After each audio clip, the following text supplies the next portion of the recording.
though, between the Wichita Skyhawks, 2-1, coming in to face off against the Tulsa Gators, 3-1.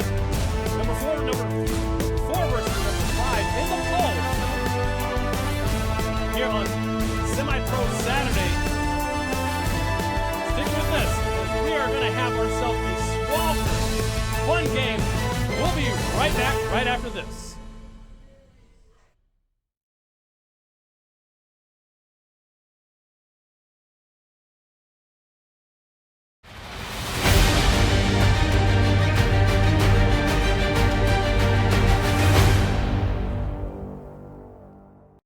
Mowing your yard just got easier.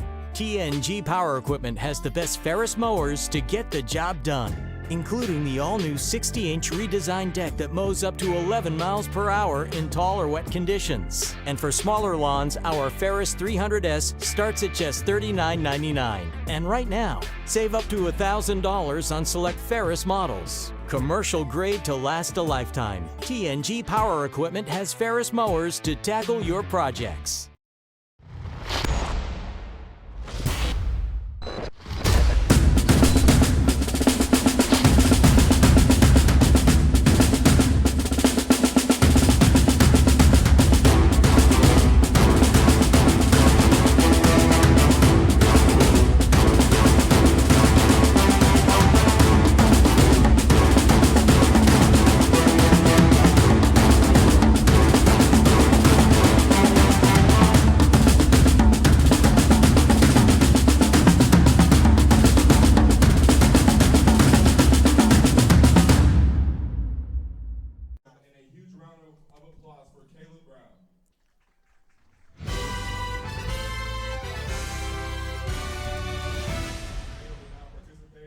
And welcome back, folks, as we are getting ready for the coin toss against the Tulsa Gators, coming out with only 2, the Wichita Skyhawks coming out with half of their team.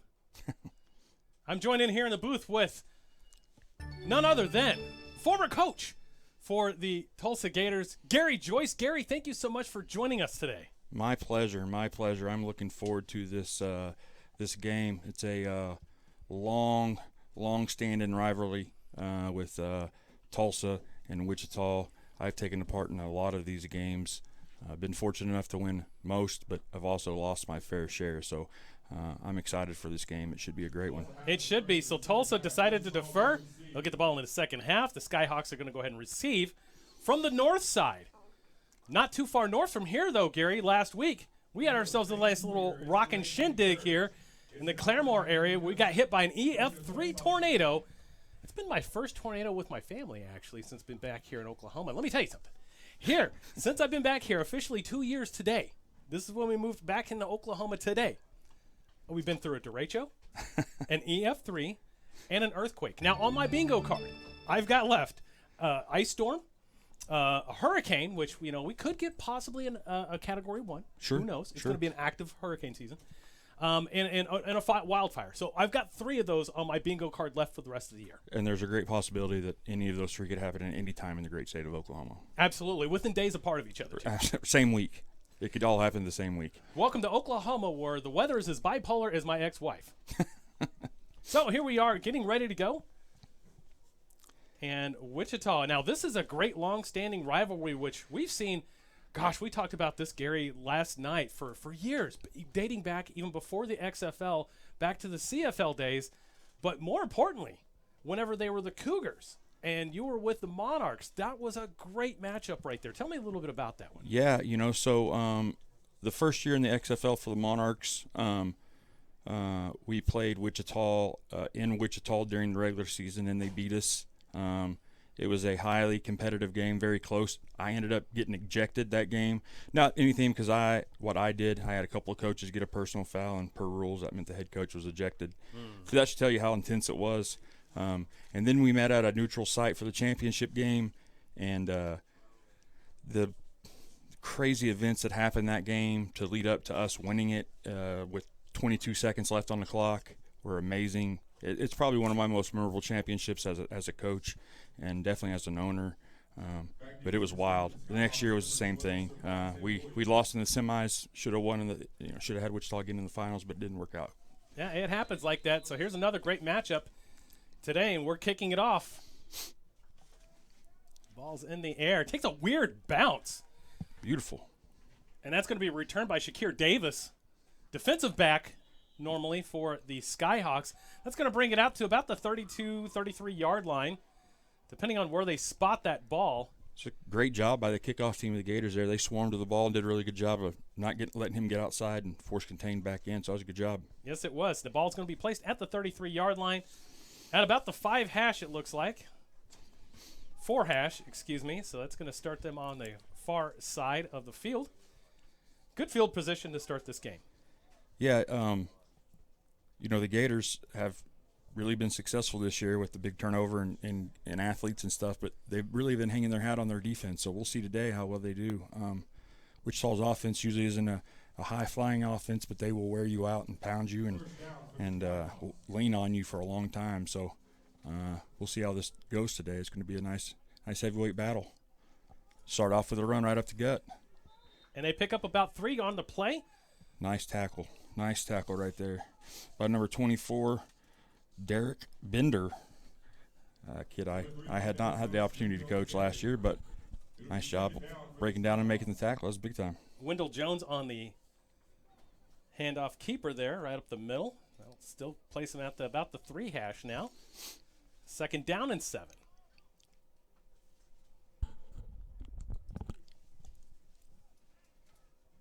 Wichita's in little trips formation with the tight end, little tray formation there. Tough formation to cover. Gators bring some pressure and no gain right there, man.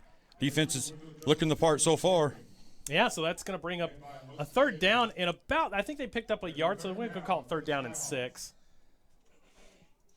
3rd down and 6 on this play. And now this is typically where Wichita struggles when they have to throw the ball. They typically haven't had quarterbacks in the past, with the exception of one that had a great history of throwing the ball. But I don't know who this kid is, so he may be able to sling it a little bit. We'll find out.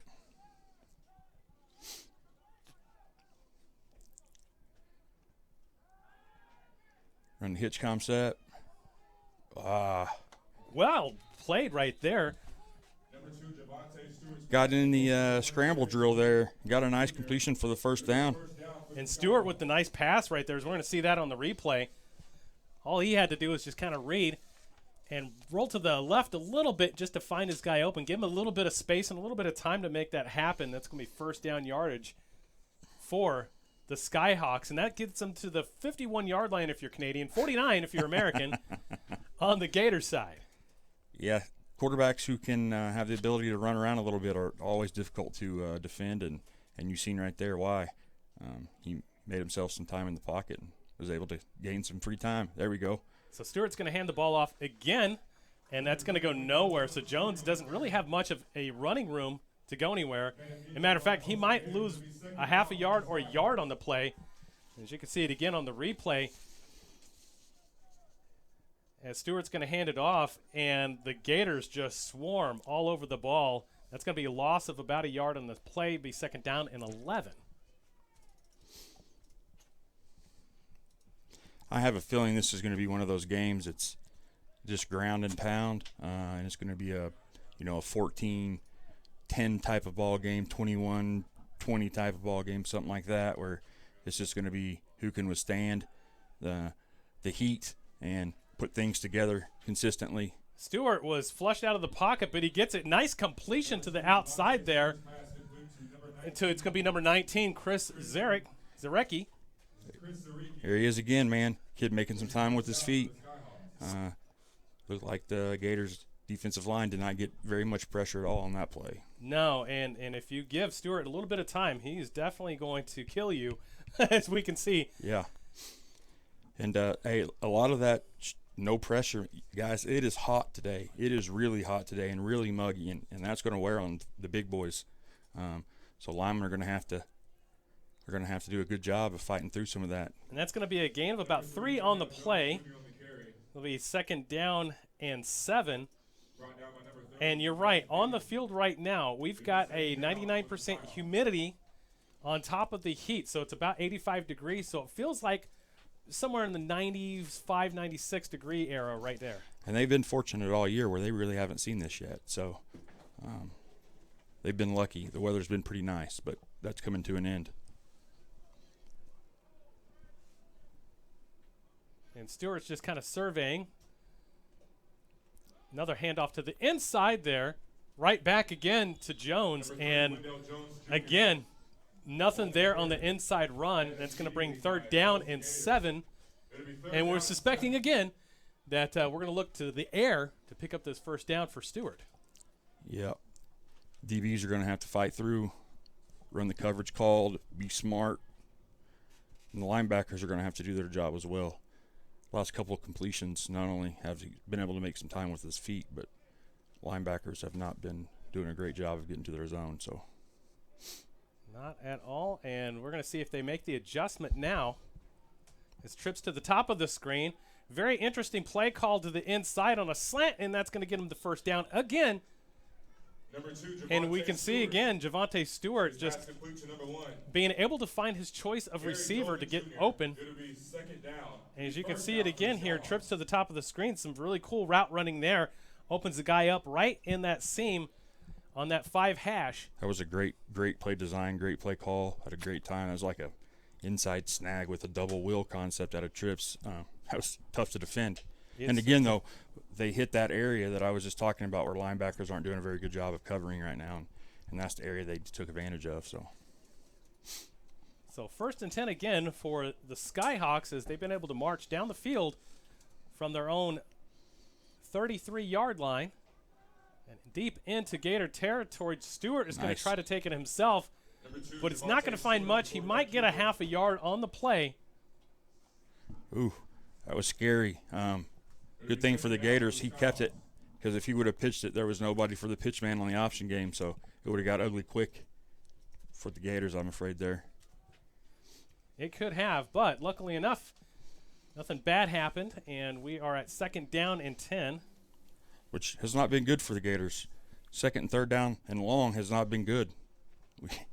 Gators have not gotten off the field in those situations.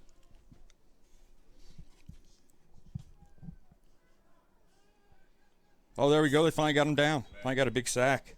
Big sack on the play. Stewart goes down. It's going to get a loss of about 6 on the play. It's going to bring up 3rd down and long.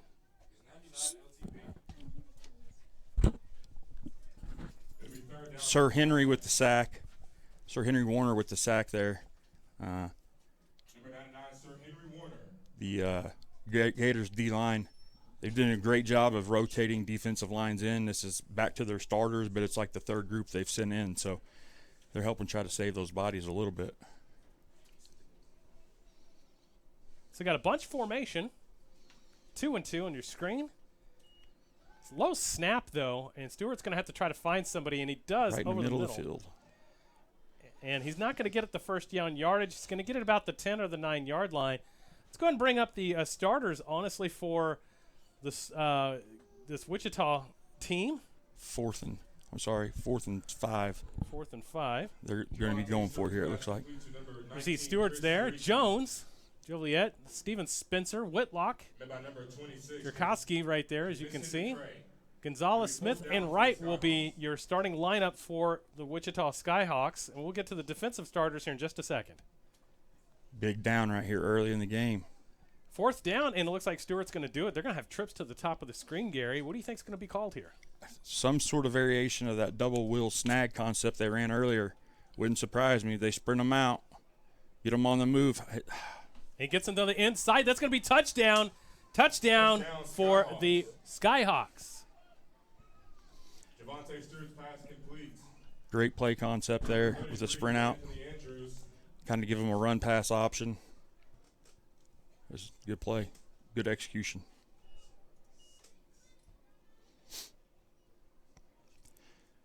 Now we get to see, though, if they have a kicker. And we all know in semi-pro football, you don't always have kickers. No, you don't. But we did see the Skyhawks kicker earlier in pregame. My son was actually out there kicking with him. who's been trying to kick for this past year and has done a great job. But we seen him. He's got some good high balls.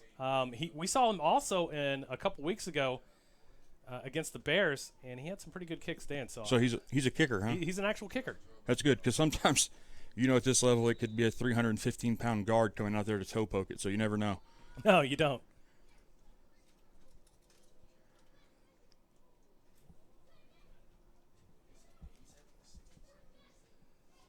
So it's going to be Armstrong. Good snap, good hold. You got it up. Looks like no good on that play. He pushed it. No good. Wichita Skyhawks 0, Tulsa Gators. And that's going to be 6-0, and we'll be right back, folks. And we'll come right back right after this.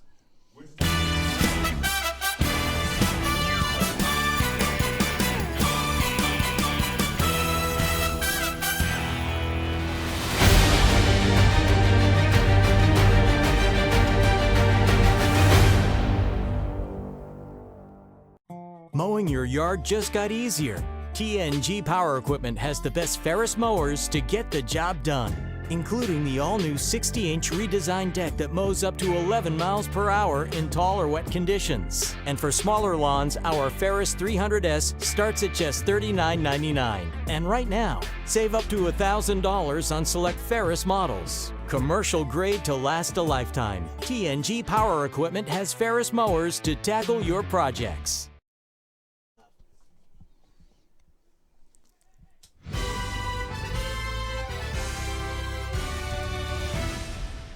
Welcome back, folks. The Skyhawks draw first blood here in the Swamp as they were able to get 6 points on the board. Javante Stewart was doing great, masterful, I would say, when it comes to finding an open man. He took his time. Yeah. He wasn't rushing anything. He waited for his man to be open. He had good protection on his line and was able to get 6 points. Now they are kicking off. Yeah, they kind of made me eat crow a little bit. And I talked about how they're going to have to run the ball to have success. And they came out just throwing it really well, throwing the ball nicely. So it's a good job on their part.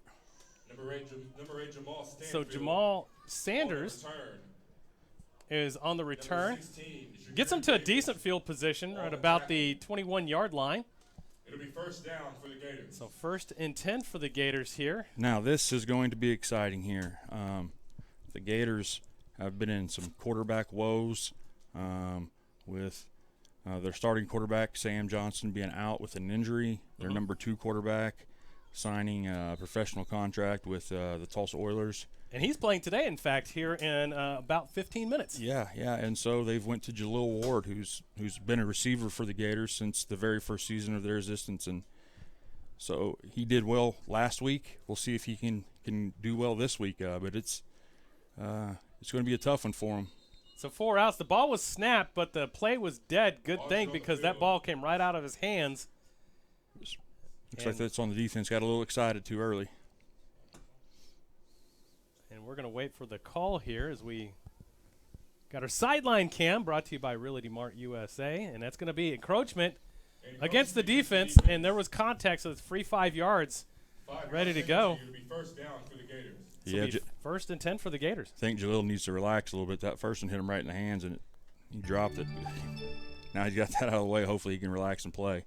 I can only imagine never playing quarterback in your life, and now all of a sudden it's week 2, you're playing quarterback and trying to figure out all that stuff that goes with that position. So. Oh, yeah, that's going to be a lot of fun. Jalil Ward. We can see some of the scores coming up here. There you go. And that ball's not going very far. Matter of fact, he might lose a yard on the play, and he does. It'll be second down for the Gators. Be 2nd down and about, I want to say, 7 for the Gators. And as you can see, the scores coming up here. So far, we've only got the Oklahoma Bears score up so far, and we'll try to get some more for you throughout the game. Ironic story about their running back that just ran the ball there, Mr. Bryant. I coached him while he was in high school at Tulsa Memorial. So, wow, full circle. Make me feel old right there. Good, he was a great kid, good athlete then, and I've watched a little bit of the Gator football this year, and he's ran the ball really well for them up to this point. So trips to the top of your screen. Ward's trying to find something. Kind of a lofty throw right there. Almost gets intercepted by the Skyhawks. And that was number 8, Shaheem Sanders, almost on the interception. Now, You can definitely tell Jaleel Ward is not a quarterback by trade. Doesn't have much on the arm. He's trying to connect there, but almost double coverage. You don't want to do that. No. I think Jaleel needs to work on passes under 10 yards and just be efficient as a quarterback and let him be an athlete. Run the ball with him a little bit. That's what he's good at, is being an athlete. But we'll see here. 4 wide at this time. Ward's going to be flushed out of the pocket. Right there. And he's just going to get rid of it. It's going to bring up 4th down. Hey, that's actually, I know it looks crappy and people aren't happy about that, not converting on the first down, but sometimes throwing it to the dirt is your best option.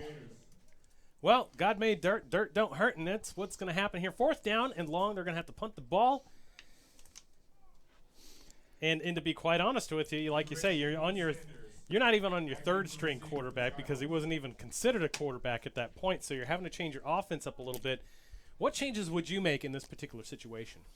Well, I would rely real heavy on the run game and my offensive line, especially me being an O-lineman anyway. That's something I always did. But and I would throw a lot of quick screens and things like that when I needed to throw the ball, so that I wasn't asking Jaleel to push the ball down the field as much. Good return. That gets him to about the 48, maybe 47-yard line. Good stop, though, by the Gators, and that's going to turn the ball back to the Skyhawks. Because, see, if you look back at the Gators drive, they got that first down, they got 5-yard penalty. Mm-hmm. Second down, they ran the ball and lost one, so then they just started throwing it, and they got away from the run. Who cares? It's 2nd and 6. That's still that's like getting 4 downs on first down. If you ran the ball for 4 yards on that first down, it's 2nd and 6. It's the same thing. Right Run the ball again. But they didn't, and they went to the air, and whatever. Here we it are. didn't work. But I'm not. That's meant no disrespect to Cody Childs. He does a great job and all that. But that's just my take on it and how I look at things, which people probably think I'm stupid too. So. Well, here we go. So we've got 4 outs, and looks like Stewart was trying to find something to the right, points to the left, finds him in the middle, is caught, and is down at the 30-yard line, 1st and 10 for the Skyhawks. Stewart, again, was able to make magic with his feet to get the play going, and it's going to be complete to, again, Chris Sarzo. But Stewart. I'm going to get this one wrong, but I better get this right. Zaricki. Okay. Zaricki. The main important thing on that play right there is after Stewart threw the ball, he came up limping a little bit.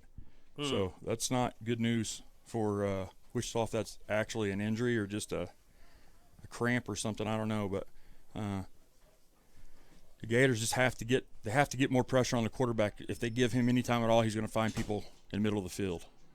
A little bit of trickery on the end around. Hands it off in the middle. Is able to get a few yards out of the play. And, of course, be expecting some people to go down today, some players, because that humidity and the heat is going to make cramping happen. You got to stay hydrated. In fact, I always told my players, you got to start hydrating 3 days before the game. Yeah, if you're just not hydrating today, you're done. It ain't going to help you any. Not at all. So. Hydrate. I will say, though, Dustin Hamilton, the Gators defensive coordinator, has done a great job of rotating defensive lines in. He's got enough bodies to do that, which is well, they do, and the ball comes out before he's down. It looks like it might be recovered by the Skyhawks, and it is. Number 3, Wendell Jones. And it's going to bring up 3rd down and short. It'll be 3rd down and here we go. Gators put in a whole new D-line right here on 3rd and short to get fresh bodies. All good. Like the move here. If these guys can play. Now, I don't know who these guys are or whatever, but if they can play, it's a good move. If they're 2nd string because they're not any good, then it probably wasn't a very good move. But we'll find out right here, I guess. It's always after the play that you find out was it a good move or not. So Absolutely. Trips to the top of the screen again. And last time we saw them with the handoff. So will we see something short on the inside, or we're going to see a screen? Good job. They tried to get him to jump. Gators D-line did a good job staying put, forced them to take a timeout. And they're going to take a timeout. We're going to take it with them. So a little bit left here in the first quarter. We'll be right back. And just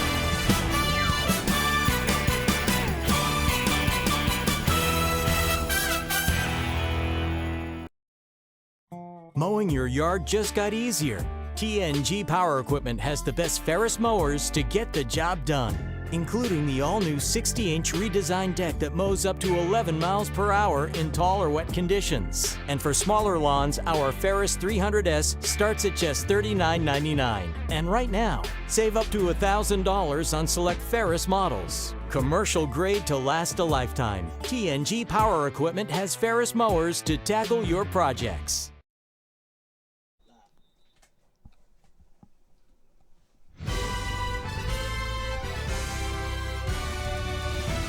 And welcome back, folks. As it was a third and 2, they got trips to the top of the screen. Wichita coming back out. This time they're going to roll to the right. There it try to is. find something out there. Break down and make the tackle. There we go. Got the tackle. Or the sack for – it was actually a sack, guys. It was a 1-yard loss. It was a 1-yard loss, and that's going to bring up fourth down for Stewart. Now the question is, are they going to come back out and try to go for it on fourth down like they did on the last drive? And by the posture, it's looking like that's the case. Yeah, Darryl Nave, Wichita's head coach, he is a guy that he has a lot of trust in their offense, defense. He's not a big special teams man, and he will leave his guys out there on fourth down an awful lot. He's always done it to me, and he's always picked up 2 or 3 first downs that he shouldn't have by going for it. It's aggravating. Well, he's got 4 wide right now, single back coverage. And is he just trying to draw them off? Yeah. And it looks like that's what the plan is. And that's going to call a timeout. It looks like a flag, actually. Yeah, it's going to take the delay. The delay of game. And then are they going? Do they do that to punt? I mean, that's my question. I think where they were at, that may be field goal range, but by taking the delay of game, I don't know if you kick a field goal from here. And if you're punting it, what do you gain? You gain. Well, it's 4th and 8 now.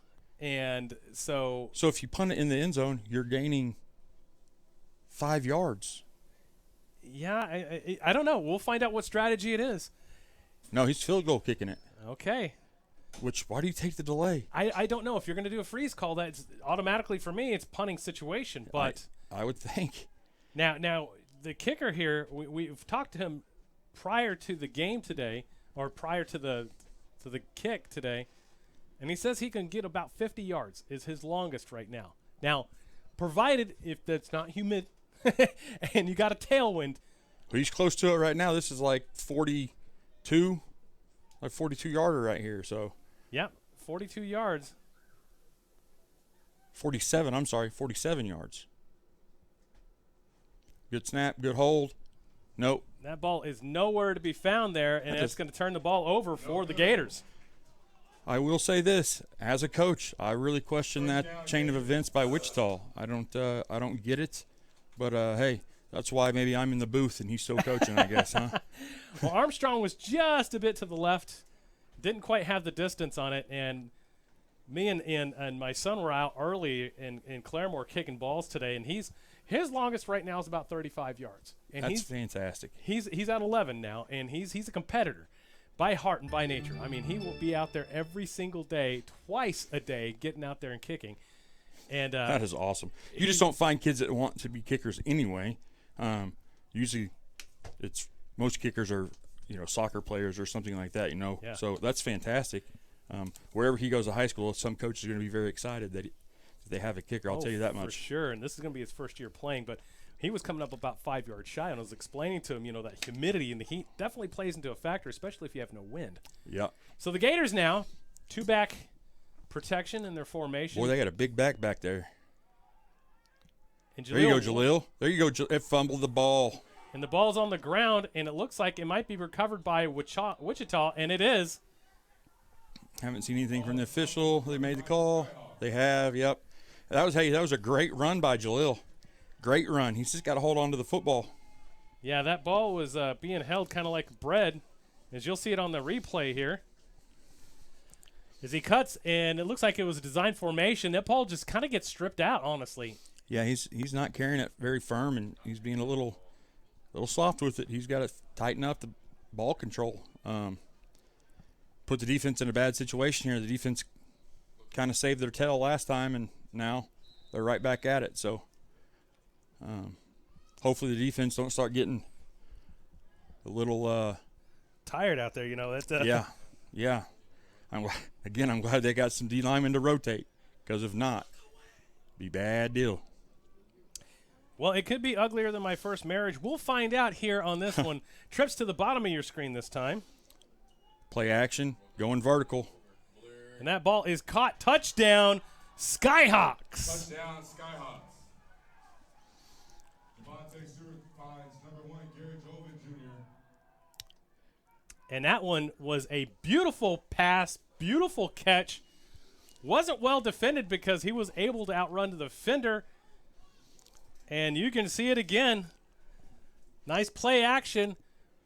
Right on the money. That is a dime every day of the week and twice on Sunday. I don't know what coverage they're in. It looked like some sort of man because the corner was with him. Safety was working over the top, so it might have been some sort of cover 2 man type thing. But here's the most important out of all that was a great route with the receiver stacking, staying on the numbers, not pushing himself to the boundary, giving the quarterback enough room to throw the ball, and it was a great football. And Stewart's back out again. They're going to try 2-point conversion this time, as the kicker has been 0 for 2 today, 1 on There PAT. we go. And it looks like, are they going to stop him? Yeah, they got to stop. Well, He's not stopped yet, and it looks like he got it. where's the whistle at? Devontae Stewart. I don't know if he got it. He did. They signal he got it, so that's going to be Wichita 13 Skyhawks 14, Tulsa Gators nothing, 0. or 14 nothing. yeah. I'm sorry. Yeah. But wow, what a turn of events right there. We thought they were going to be stopped by forward progress, but apparently the officials decided to keep the ball rolling, and there you go. Now, right here, Chris, this is big for the Gators. They haven't been down like this all year that I can think of in any of their games, down 14 rip, because there weren't even that many points scored in their game against the Bears. That's true. So this is right here is going to be a big test to see how Coach Micah does with the Gators, and how if he's able to keep his sideline relaxed and focused on the main thing, which is playing football the next play. And I know from experience that's really hard with some groups, but with the right group, it's no big deal, right? They'll just handle adversity and keep on and keep fighting. So, one, we're going to find out a lot about the Gators themselves, and then we're going to find out a lot about the coaching and what they do, how they handle it. So, well, keep in mind the Gators, for those that haven't been paying attention to what's been going on, they've been gutted this past year with the majority of their long-staying talent that had been migrated to the Oklahoma Bears. You got an injury at quarterback, and then your second quarterback now is playing for the Tulsa Oilers indoor football team, and the ball is kicked off. yeah, it's just bad deal for the Gators in that aspect. And you're going to go backwards, and then you're going to get it about the 25 to 26-yard line. Number 0, Isaiah Smith. Isaiah Smith on the run. Was trying to make something out of it, but didn't have any blocking and Down for the Gators. didn't quite get there, and so it'll be 1st and 10 at about the 25, 26-yard line. Today's game is brought to you in part by Realty Mart USA. Check them out. Some great local realtors that service everything from residential, agricultural, land, farm, you name it, they can do it. Even industrial. If you've got yourself a thermonuclear detonation plant and you need somewhere to store some of that spent fuel rod, check them out. RealtyMart-USA.com. Best in the business. So, Chris, I hadn't really paid attention, which is odd for me, exactly who was playing O-line for the Gators. I watched when they went out this time, and they have some guys that have played for us, the Gators, before for a long time, played for me. So I know they're capable of running the ball. They got 2 back in, so they should It's hard to get that line stretch there, and it looks like they're struggling. And here's the deal, too. McDavid, Wichita's defensive line has always been good, always. I mean, dating back to when they were the Wichita Aztecas, before they were the Kansas Cougars, before they were the Wichita Skyhawks, all that stuff. Mm-hmm. They've been around forever, and their D-line has been it the whole time. It's been great the whole time, and this D-line here is no different. I recognize a lot of these guys that have played for them in the past, and They play their linebackers 2 yards off the line of scrimmage. Ward just lost the ball, got it back, but he's going to be sweltered there. He got pelted by the Skyhawks. It's going to bring him back all the way back to Texas. And it's going to be 3rd down and super long as the Gators are struggling to get something going here offensively. 3rd down, timeout Gators. And it's going to be timeout Gators. And, you know, it's got to be frustrating if you know, you're a Gator fan out here seeing that, you know, you were competitive in the first 4 weeks, and here you are right now struggling offensively, and you're putting yourself in a bad bind defensively, down 14 to nothing right now. Yeah, well, you know, everybody expected Jaleel Ward to be the same as he was last week. But last week, he didn't know he was a quarterback until game time. Okay, so he's just thrown out there. And when that happens, it's a little bit different, right, guys? Guys know that it's one of them deals where, hey, he's just thrown in here, so they always play above their head. They've known for a week now that Jaleel's going to be quarterback. Jaleel's known for a week now he's going to be quarterback. And a lot of times, that time to think and overthink gets you results like they've had today where he hasn't played very well. That's true. It's not quite that newness that was there last week. You know, it's a new shiny toy, and we got to play hard for our guy, and blah, blah, blah, blah, blah. Well, now it's just like, okay, he's our quarterback. Let's go. And it ain't working very well. So. No, you know, you got to get back to your basics at that point and what's your bread and butter. And I guess they're still trying to find their identity now. Yeah, they don't know what their bread and butter is because it's completely different with every quarterback they have because all 3 quarterbacks have different. And that ball was just underthrown to Isaiah Smith, and that's going to bring up 4th down and long. Isaiah Smith. So 4th down for the Gators. Ward has got good protection there, of course. You can see on the replay. Does get the ball off. Just wasn't able to get that stretch all the way through on his follow-through, and that ball falls short. And see, that's an example, though, of a quarterback not being a quarterback because he had plenty of room to step up in the pocket and make that pass a lot easier on himself, but he didn't. Mm-hmm. It's just lack of knowledge on his part. And it takes time to get that. You know, it takes sometimes years to develop that kind of sense, if you will. So 4th down, Gators are going to punt it away again as we approach the 2-minute marker here in the first quarter. That ball is shanked, and it was tipped. And it's going to go at about the 21-yard line. They didn't throw the flag. So 1st and 10 for the Skyhawks. Because it was tipped. Yep. The Gators are wanting a flag, but the ball was tipped. Nothing they can do about it then. It's live football. Yep, so 2:23 left to go. And, I mean, if you're the Gators defense, you're spending way too much time out there, but you got to get something going on. You got to get that ball back. Otherwise, we're looking at 21-0 going into the first quarter. Yeah. Second quarter. Yeah, it's not good. And again, makes me sound like a complete idiot. I get on here the first drive of the game and I'm like, oh, it's going to be 14-10 or something like that. Well, and that's been anything but that. Just kudos to the Skyhawks, really, in that. They've played really well. Stewart now is back. He's going to throw up another one, another dime, and it is blocked at the last second. Number 2, Javonte Stewart's pass. Stewart threw a great ball, but it was broken up by by number 13, Jawan Sanders. Yeah. And Sanders did a great job at sticking with the play. As you can see it right here on the replay again, on the TNG Motor Power Sports replay. No good, 2nd and 10. But that is a deadly combination that you definitely got to be cognizant of if you're a defensive back. Yeah, that was an example of the safety doing a good job of getting over the top, so it was big time. So we got twins to the bottom of your screen. One back. It's a low snap, but he's able to get it off.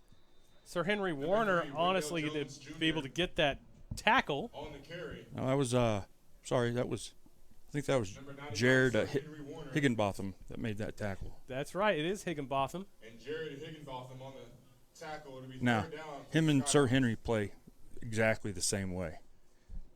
They're both physical guys in the middle of the defense that does a great job of pressing off offensive linemen and making plays. So I could see how you get that confused there, Chris. Well, it's 3rd down and 7, and you know it's going to be 4-down territory. Trips to the top of your screen. Stewart has all day. He's got the momentum on his side and is very patient. He's going to step up, and he might have to run it himself. He's not going to get the first down. No, he's short by 3. He's about 2, actually, so it'll be 4th down. Oh, sorry, there it is, 3. 4th down and 3 on the play. It'll be 4th down for the Skyhawks.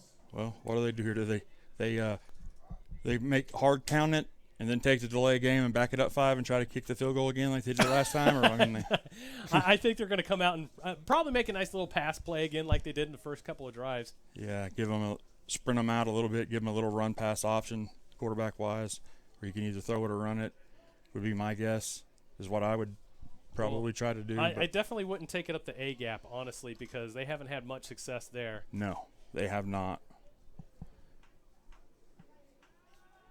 Sit on it. And he's going to get sacked. There we go. And that is going to be a turnover on downs. Big time by the Gator defense. Big time. Big time sack by the Gators defense. Gators offense better walk over there and give them every kind of hug and tap on the butt as possible, because the Gators defense completely bailed their offense out. Absolutely. Stewart was trying to bounce it to the outside and got demolished in the B gap. And so if he 1st and 10 for the Gators at the 20-yard line, fresh new blood for the Gators. Now, they need to get a couple of first downs. They haven't got a first down yet. They need to get a couple of first downs to keep the defense off the field. They might need to go back to the running game, make it a little bit more honest. Yeah. But we'll find out what we got from Cody Childs, as we've got 4 wide. Single back. Ward's going to pass it again. There we go. This time he does find a receiver, picks up about 6 yards on the play. Short, easy passes. It'll be 2nd down for the Gators. Short, easy passes. And that was Jarius Maul has as number 1, but that's not the case because Maul is playing for it's Isaiah Chapman. Isaiah Chapman, excuse me. Yeah, Maul. It's not Mole. He's not pulling double duty tonight. I wish the Gators thought he was, but but yeah, he's playing up the road over at the BOK Center tonight. And that is going to be the end of the first quarter with your score 14-0. Stick with us. The second quarter, you're watching Semi-Pro Saturday on the Southern Sports Network.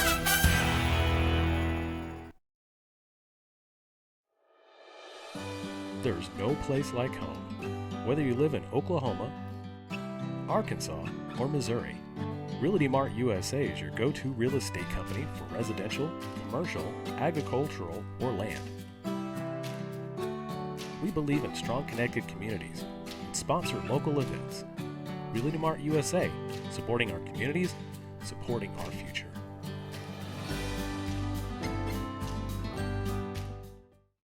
Semi-Pro Saturday is brought to you in part by 950 Ways Graphics. Professional graphics for players, coaches, and teams. Trust the pros at 950 Ways Graphics and look them up on Facebook at 950 Ways Graphics. Things could be stranger, but I don't know how. I'm going through changes now. Spend a lifetime trying to figure it out. I'm going through changes, ripping out pages. I'm going through changes now.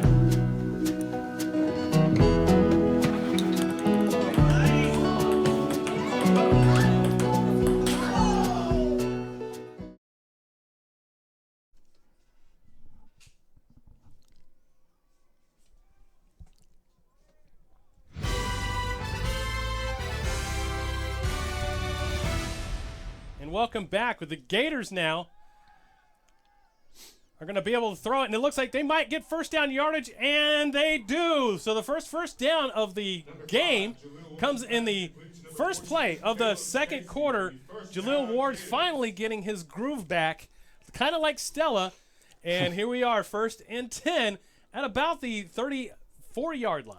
Yeah, he finally was able to move around the pocket right there a little bit and stay relaxed and complete a short ball, right? I'd ask him to throw 40 yards downfield, ask him to throw 7. That's what he's capable of. It's a good job.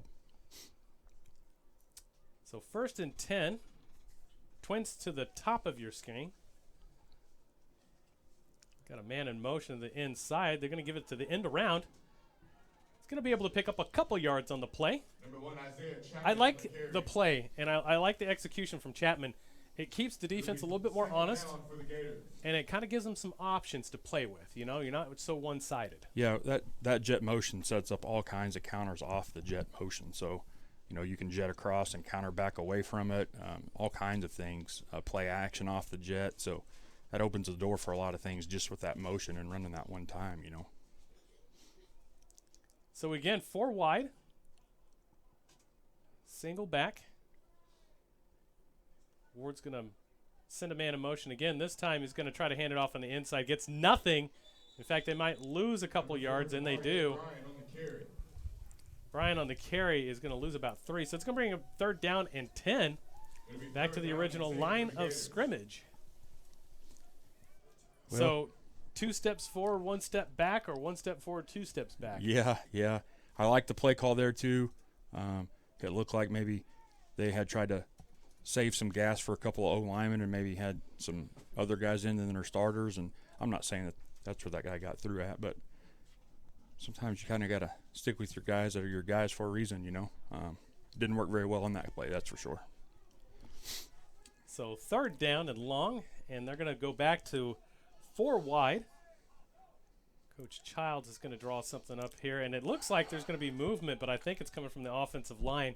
Might have had either a phrase play call or design go on too.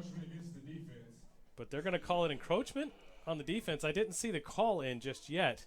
I think they're a little confused. One guy called one guy called another. Let's do a coin flip. Gary, you got a quarter. Let's find out. Or Magic 8 Ball. That's the next one. When we come back next week, folks, we're going to bring the Magic 8 Ball sometimes because, as we've noticed here on Semi-Pro Saturday, sometimes – and here's the call. It's going to be against the Gators like I thought. We can make these calls and get it from Magic 8 Ball way before we get it from the officiating crew sometimes because in semi-pro football, it only makes sense that you're going to use NFL rules with high school officials. So if that makes any sense to you at all, here's what we got. Yeah, don't even get me started on that. I've been a proponent of straight high school rules forever, but what do I know? What do we know? All right, so 4 wide again. 3rd down and 15 this time. Ward's going to have to find some magic. And he slips away. There is a flag on the play, and that ball is incomplete. But there is a flag coming from the line judge. That's an odd place for the flag to come from when the play was on the complete opposite side of the field. But who knows what he's seen. Well, we're fixing to find out here soon. Again, Magic 8 Ball time. We would have already had it figured out, Chris. Yeah. Holding. Defensive holding. Okay. That's going to bring up 1st down. Yeah, automatic 1st down. It's like 5 yards, but automatic 1st down. That's correct. First down for the Gators. So that breathes new life again for these Gators who are getting a little bit lucky now. They just went back to their original spot, but it's 1st down. Most importantly, you're not giving the ball back to Absolutely. the Skyhawks, so you're killing some clock. You got to figure out your groove here. So it gives you a little bit more. So back to the 4 wide. Single back. Got a new back in this time. Big back, and he's going to pick up a few yards and then some. There you go. He might pick up 9. They might spot it at the 1st down. Just about a foot shy. Nope, they're going to give it to him. 1st and 10. Yep. 1st and 10 for the Gators. Nah, he a little bit short. Now they got it. Let's go. Now they're giving us the sign to the signal to say that it's a 1st down. Or are they going to measure? Or we're confused too, so they're going to be a timeout real quick. We're going to take it with them. We'll be right back, folks. Here in Fusion City, let's decide what to go. You're watching Semi-Pro Saturday on the Southern Sports Network.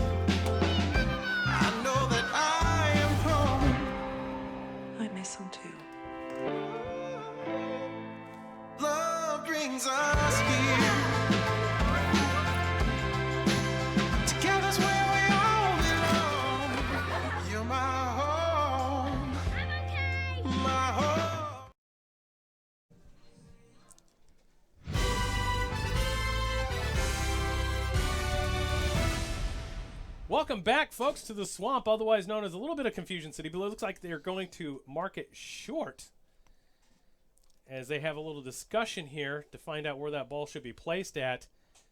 And I think the placement of the ball is pretty accurate, honestly. So it'll be second down and about half a yard. Second down and 1 for the Gators. So good placement, great run. Couldn't ask for a better run, honestly, especially with all that traffic. No, they gave him the first down there. Look, they gave him the first down. All right, here we go. Okay, so now we're First down, Gators. we just don't know what's going on here. Neither do they. Neither do they. All right.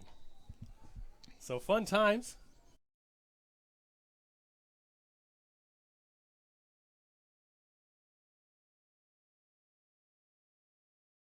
And we're getting ready here. Oh, yeah, And that's going to be a quarterback keeper. That's going to be another first down. number 5, Jaleel Ward. Great quarterback. play design.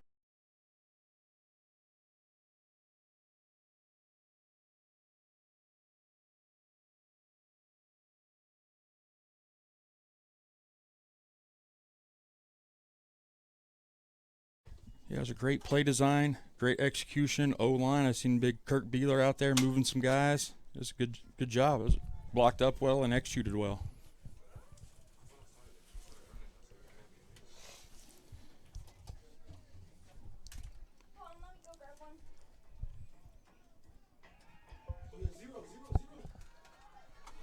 So we're going to take it to the outside, and we're going to pick up another first down, close to it anyway. Number 5, Jaleel Ward. Jaleel Ward on another quarterback keeper.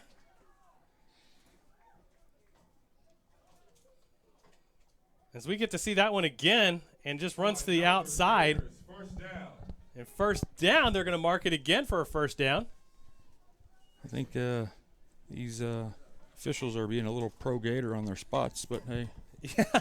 I mean, I'm pretty sure the Gators are not going to argue. No, not at all.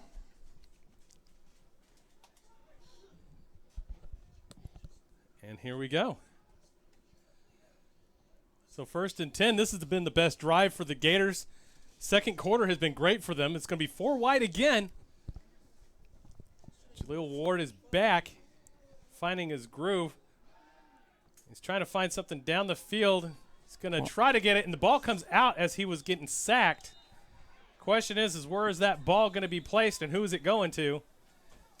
Wichita says that they got it back, and they do. Officials call it Wichita ball. Wichita ball again. Let's see that one in the replay here in a second again. If we can pull that one up. Wait, what are the Now they're saying it's second down. the chains are all moved and everything? You're going to say it came back to the Gators, so second down for the Gators. And, boy, what a stroke of luck right there, because that could have been ugly. But now, again, it's almost like the green represents the luck of the Irish on the uniforms today, because that's 3 right there Yeah. that they've gotten. So 2 first downs and a return ball from what would have been a strip sack first down for the Wichita Skyhawks. Yeah, and they got the chains somewhat reset as a loss of 3 yards, it looks like. So 2nd and 13. Trips bunch to the bottom of your screen. Childs is going to call a timeout. Didn't like what he saw. And what just a cluster of calls we're getting. And it's confusing everybody, including myself. Yeah, well, I'm just glad I'm up here and not down there, because I'd be really confused. But, hey, it happens. We all know at this level, it's not like you're getting, 9 hours, 12 hours of practice time during the week. Yeah, I mean, it's exactly. tough, It is tough. And this officiating crew, of course, they're learning as they go too. I mean, this is a great way for them to work out all the kinks before high school football season begins, to go back to the mechanics that they know, of course, but gives them some extra practice to come out. Let's talk about this whole high school NFL rule thing that semi-pro football does. Mm-hmm. So, as you said, they're high school certified officials. Correct. And most semi-pro leagues work with some sort of High school rules with modifications. Right, or NFL rules, something that's not just straight high school rules. Okay. And then everybody gripes about how bad the officiating is in semi-pro. Mm-hmm. Well, yeah, we're asking them to do something they don't do. That's right. That's very true. So it's not going to be good. If you went straight high school rules, it would be so much better. Well, in the arguments on both cases where you want to have a professional production, we've actually created the semi-pro football rulebook. Yeah, oh yeah. Which takes high school rules and adds a few modifications like a 15-minute clock down by contact, the basic stuff. And that's pretty much what we're trying to get to. Trips to the bottom of your screen bunched again. Ball is in the air, and it's contested. It's incomplete. Both of them going for the ball, and it looked like that Caleb Stacy was trying to get that ball and lost it. It'll be third down. Could have been in the sun, but it's third down for the Gators now. That was actually a good ball by Jalil, and great job up front. Pass protection on that play was beautiful. They did a great job giving them some time. It sure was. And if that ball was caught, that would have changed the dynamic of this game completely. Absolutely. If the Gators find a way to get in the end zone here, it's a completely different ball game, I think. Because they still got a lot of time here in the second quarter. There's still 10 minutes left, and it certainly does. And the second quarter's been great to them so far, so got to keep up that momentum. Oh, they get called with a penalty here? They must have. I must have missed that one. Huh. So, interesting there. Another missed call from us. So, we got 4 wide. Single formation again. They've been favoring this formation the second quarter. Second down and almost 20. Ward's going to find an open receiver and goes right through his hands. Had a hole in his glove. And that one goes in and out of Kel Brown. Intended for number 84, Kel Brown. And it's going to be third down. I think it might be fourth down. It's third down because of the penalty. Okay, so third down because of the penalty. Thank you for keeping me straight, Coach. Absolutely. So But got another opportunity. Now, is it 4-down territory? it depends on down and distance. If like this play is no good, if they're not 4th and 12 or less, I punt it. Okay. Because my defense has settled in a little bit and playing better. So here we go. Ward's got it again. He's going to find inside. Now this changes it. Yeah, it's right there where. And he's going to keep going. There But there is a flag on the play. So we probably got a holding call. Or looks like a holding call on Wichita. Yeah, so there it looks like the body gesture was against Wichita, which the question is, do you take it? Which I would think yes, even though. Well, where are we at? Where are they spotting the ball at? Well, the ball was spotted at about the 25 to 26 yard line. Now, I don't know what. So I don't know what they're going to do is in terms of that, but it looks like the ball now is going against. It is against the Gators. The Gators. So we're even confused in the box because the body language is not matching up for what's actually happening. So holding call against the Gators. Now that goes to a third down and super long, but it's still third down, not fourth down is what's indicated on the box. Correct. It should be third down. There we go. They got the box correct. Against the Gators.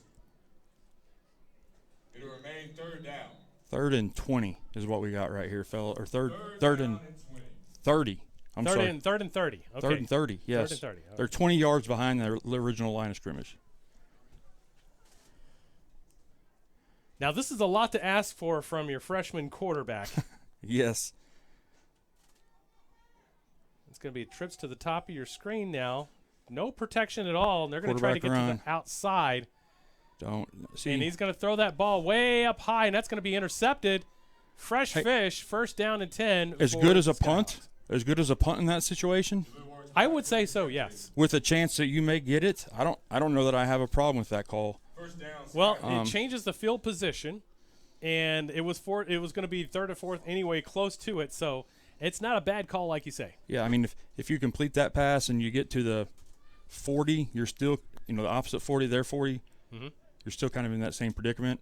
What do you do? If you punt it, you're probably, it's going to come out to the 20 anyway because it's going to go in the end zone. That's throw the correct. interception, it's at 20, and you had a chance. At least throwing the ball on offense, you have a chance. You know what I mean? So Absolutely. So here we go. Get a nice shot of the Gators sideline.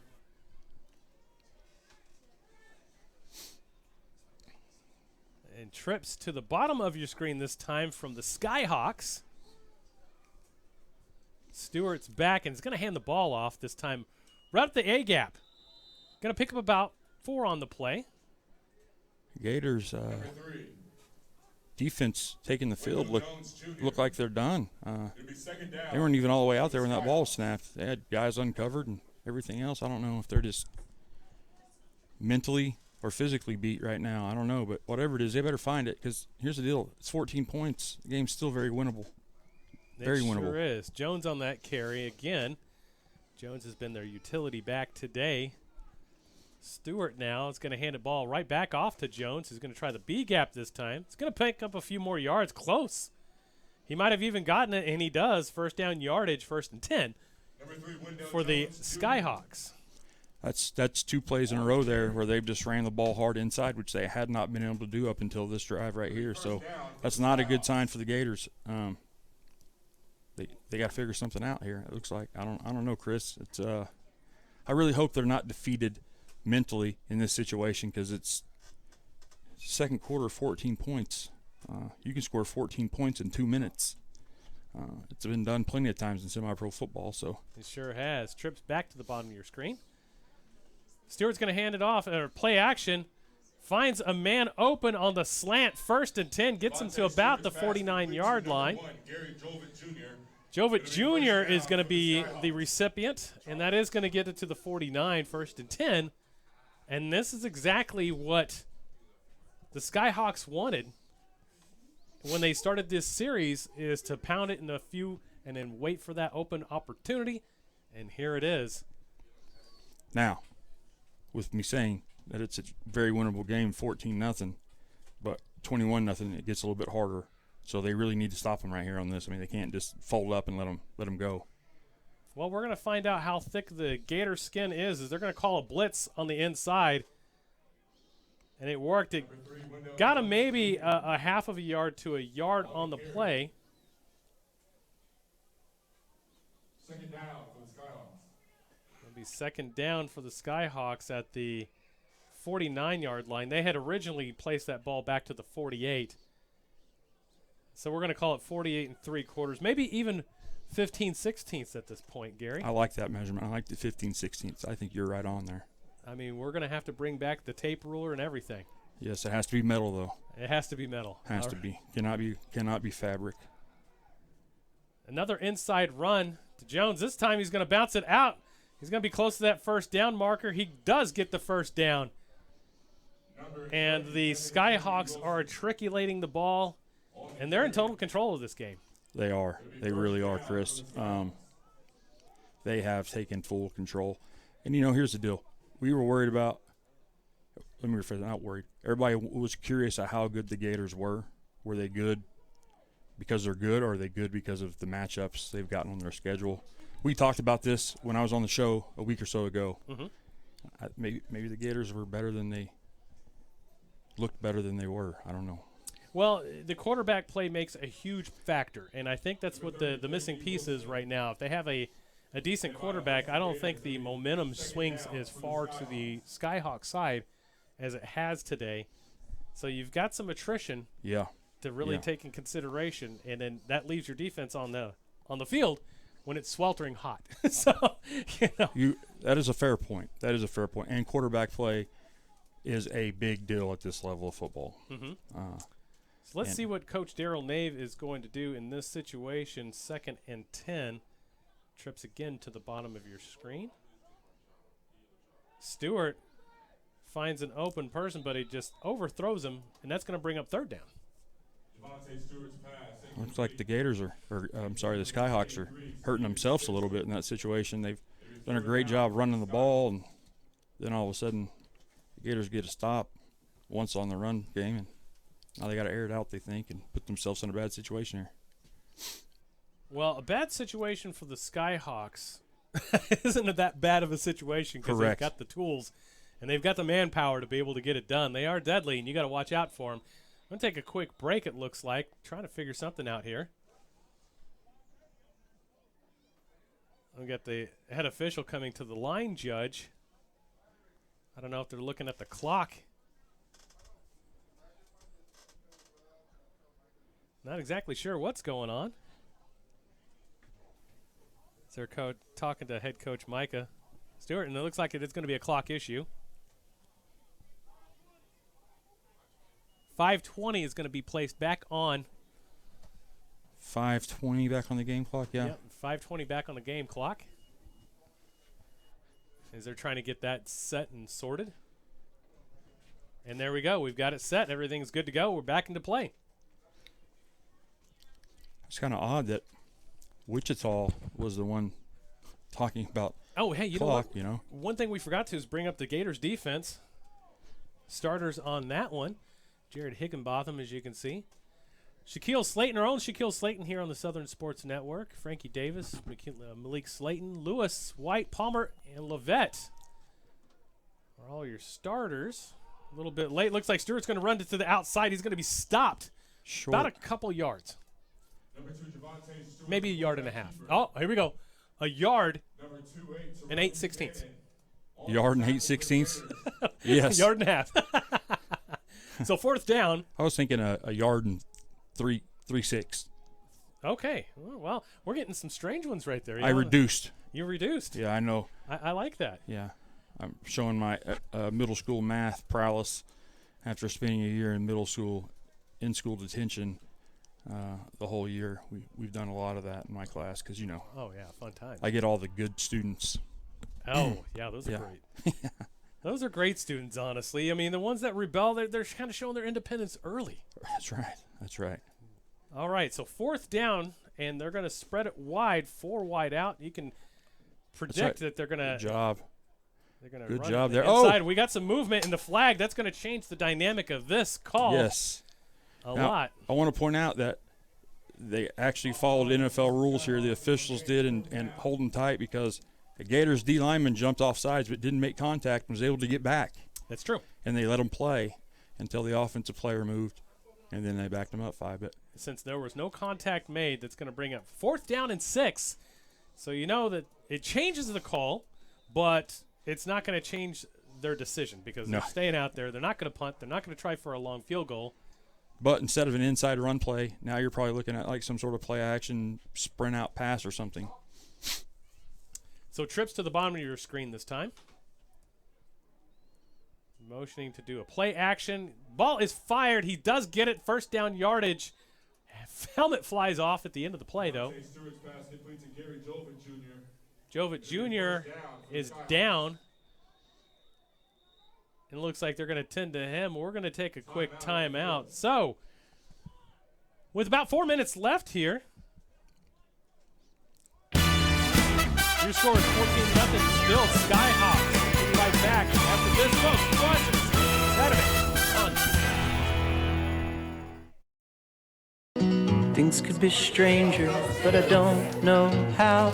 I'm going through changes now. Spend a lifetime trying to figure it out. I'm going through changes, ripping out pages. I'm going through changes now.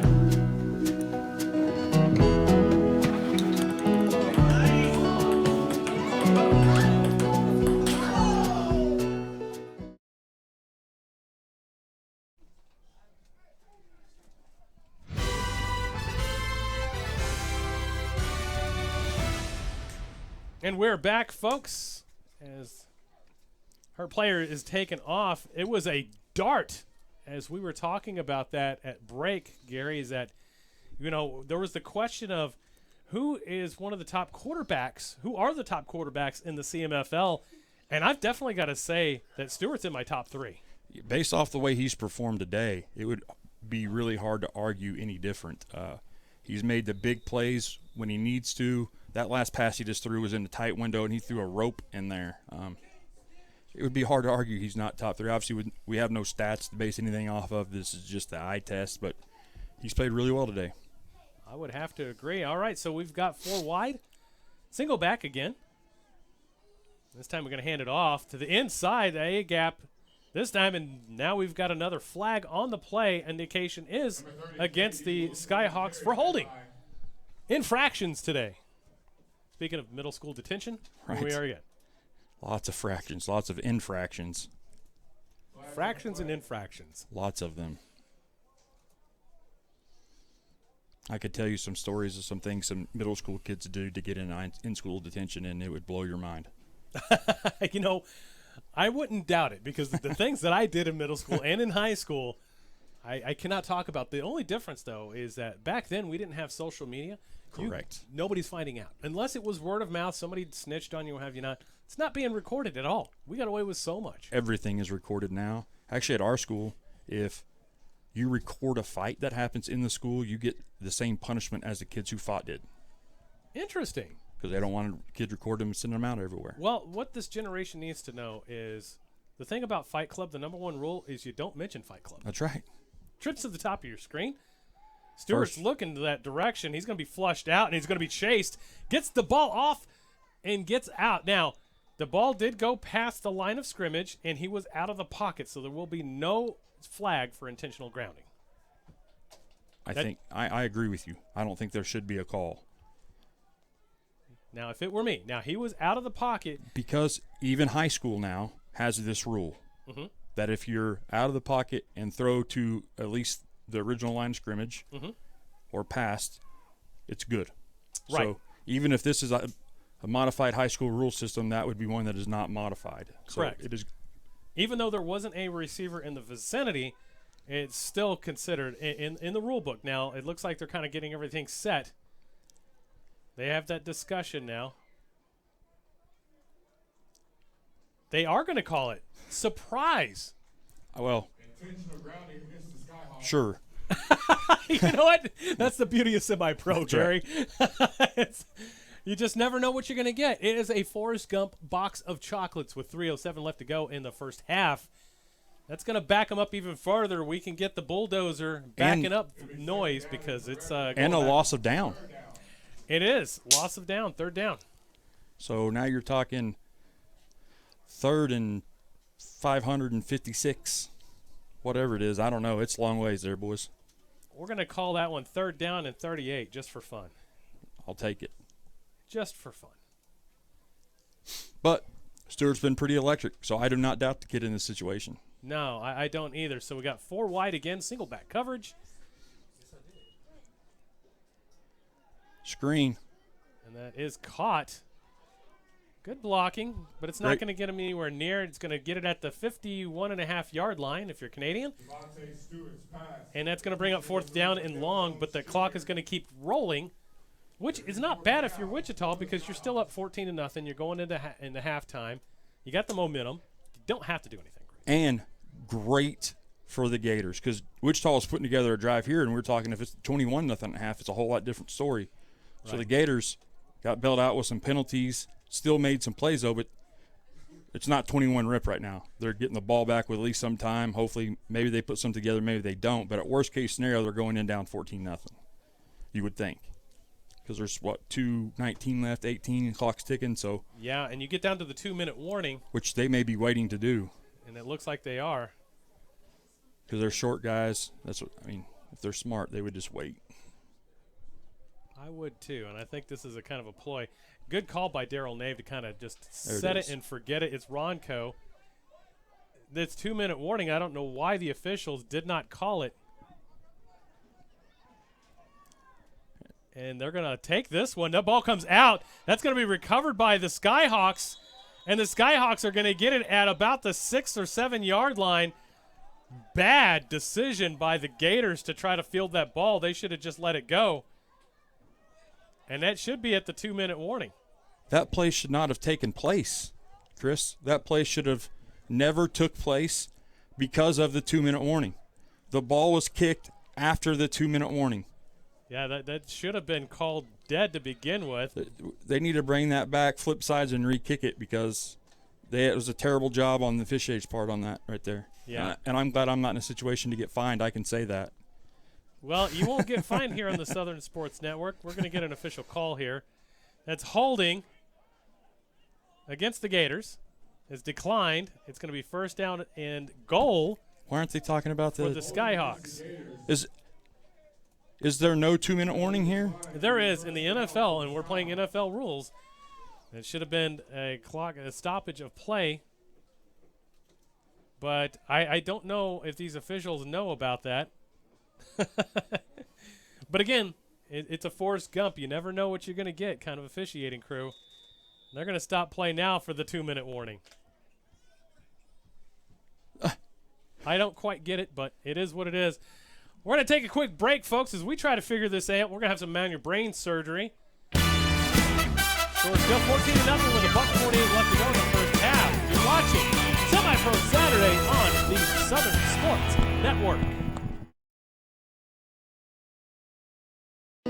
Things could be stranger, but I don't know how. I'm going through changes now. Spend a lifetime trying to figure it out. I'm going through changes, ripping out pages. I'm going through changes now.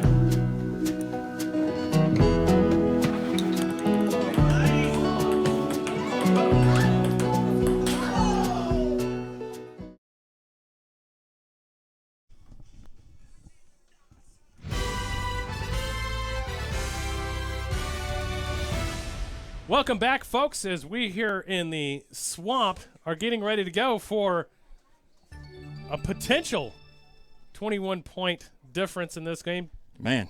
And the Wichita Skyhawks have got trips to the bottom of your screen. They're going to hand it off again on the inside. Nowhere to go. I have everything I said was going to happen. The complete opposite has happened every time. I'm like, oh, at least they're going to go in at halftime down 14. Not thinking they're going to muff the punt. Well, Nostradamus, maybe we should try some reverse psychology. Do the opposite. Yeah. We'll see how this continues to work. Ball be placed at the 10-yard line. So they're going to back it up a little bit as that play went nowhere. Now, Coach Nave is going to go back with trips to the bottom of the screen again. He must have something out of this bunch set that he really likes. He's going to look to the left on the inside. He's not going to get it. The ball does get thrown. It is caught, but you're going to get a loss of about 1 or 2 on the play. Good coverage by the Gators.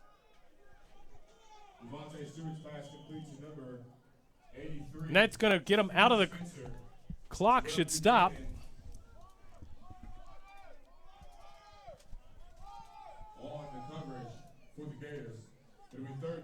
So third down for the Skyhawks. Now, do the Gators have enough on here? As you can see it on the replay here. Just throws it errantly. He did see a receiver there, but I honestly think he was just trying to get it out of his hands. But it's going to be third down. They took another time out. Do the Gators have enough to stuff him again? Well, they have been doing a great job of getting pressure on him this last 2 plays here. Well, they shut down the run, and they got great pressure on the quarterback that last play. So if they're consistent with that, they could force a attempted field goal or an attempted go for it. I don't know what Darryl feels. I don't know if coach feels like he can kick it from down here or not. I mean, I would hope so. It's shorter than a PAT at this point. But hey, you never know. I've proven that several times. That's true. That is very true, Coach. All right, we're getting set.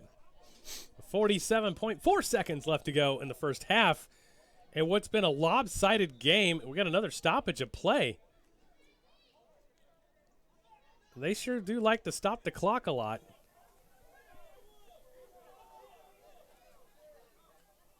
Sideline's not happy about it. And we got ourselves a zebra conference. Oh, my. And they're going to reset the clock, it looks like. Could have done this earlier. 55 seconds is supposed to be on the clock, and they're going to try to reset it for 55. 55 seconds. Okay. And we got it now, so they're going to go ahead and set it and forget it and get back to play. All right. Curious where that 7 seconds came from, but all right. Well, we got trips to the top of the screen this time. as they just flip the script. Single back formation again. Stewart almost looked like a broken play. He's going to be flushed. Got to break down. Got to break down right And there. it is a huge breakdown. That's going to bring it down to the 30-yard line. Okay, And no stoppage. Here comes some special teams unit coming out on the field for the Skyhawks. It looks like they're kicking a field goal. They got 35 seconds to do it in. Yeah. 30 seconds. I would leave, if I was the Gators, I'd leave the defense on the field and play safe right here. I know likelihood for a trick is not super high, but still very plausible. Yeah, and it's looking like that's what they're doing right here. They haven't made any changes in formation. Yeah. And we got another stoppage with 10 seconds left. It's going to be timeout Gators as they want to discuss it. What? And find out what they're going to do. I don't quite understand it, but they are doing it what they do. Yeah, yeah. And I guess as a coaching staff, if you're doing something maybe that you haven't actually coached in a practice yet, it's always best to take a timeout and talk about it because you have nothing to hurt. They're going to line up to kick the field goal. We know that. So if you're defense, you want to play it safe and you haven't worked on it, maybe you need to call that timeout to talk about it, Well, then it'd be a good timeout for Coach Micah Robertson to get his guys into place as they haven't been struggling on defense. I think they've done a pretty darn good job on defense considering the situations that they've been in. And against a team that hasn't really had too much injury at all, it's got all their star players. They haven't been robbed of their star players this year. And here we go. So 4th down and about 33. Now the Gators have to be smart here, stay off the kicker and the center and all those things so they don't get an unnecessary personal foul here. Ball is up. It is tipped. There we go. And it's no good. 7.4 seconds. You couldn't ask for a better defensive stand from the Gators. That was huge. That was huge by the defense there. That was, really that was pretty remarkable. I'm going to be honest with you. They had the ball 1st and goal to start. At the end of that series or the beginning of that series there, 1st and goal, and they ended up getting the ball back after a field goal attempt is pretty freaking remarkable. Well, you can definitely hang your shoulders high on this one because, it could have been 21-0. It could have been 28-0 by now. But it also could have been 14-14. So absolutely. There's a lot to improve on and a lot to talk about in halftime. We'll have to see what Coach Micah Robertson comes up with. I'm thinking you're taking a knee here is what I'm thinking. Oh, I definitely would. I don't think I risk turning the ball over. The Gators have put it on the ground a few times. I think I just snap it. No, go. I would just take the snap and kneel it. Yeah, there we go. And that'll take us down to the end of the first half. What a first half. What a first half, Chris. Fantastic football. I would definitely say so. First half, Wichita Skyhawks 14, Tulsa Gators 0. Well, here we are at halftime, and we'll be right back, folks. Right after halftime, you're watching Semi-Pro Saturday on the Southern Sports Network.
Mowing your yard just got easier.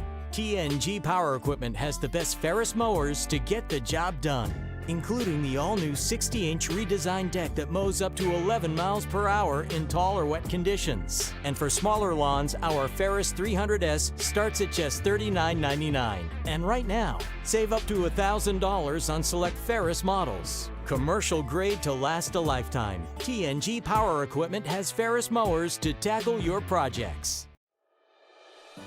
There's no place like home. Whether you live in Oklahoma, Arkansas, or Missouri, Realty Mart USA is your go-to real estate company for residential, commercial, agricultural, or land. We believe in strong connected communities and sponsor local events. Realty Mart USA, supporting our communities, supporting our future.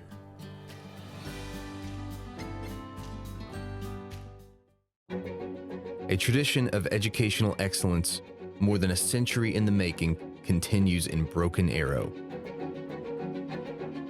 Here, supportive faculty, in-demand undergraduate and graduate degrees, and affordable tuition make Northeastern State University your transfer destination.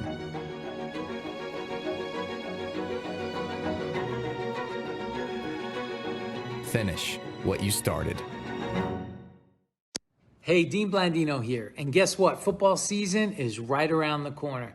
And to watch the best live broadcasts in high school sports in Northeast Oklahoma, download the Southern Sports Network app. And check them out on Facebook, Instagram, and Twitter. I just did. Give them a like. It's the best broadcast in high school sports, and not just that area, in the country. Check them out.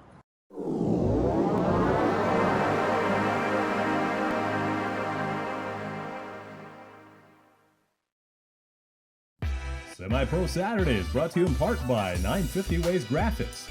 Professional graphics for players, coaches, and teams. Trust the pros at 950 Ways Graphics and look them up on Facebook at 950 Ways Graphics.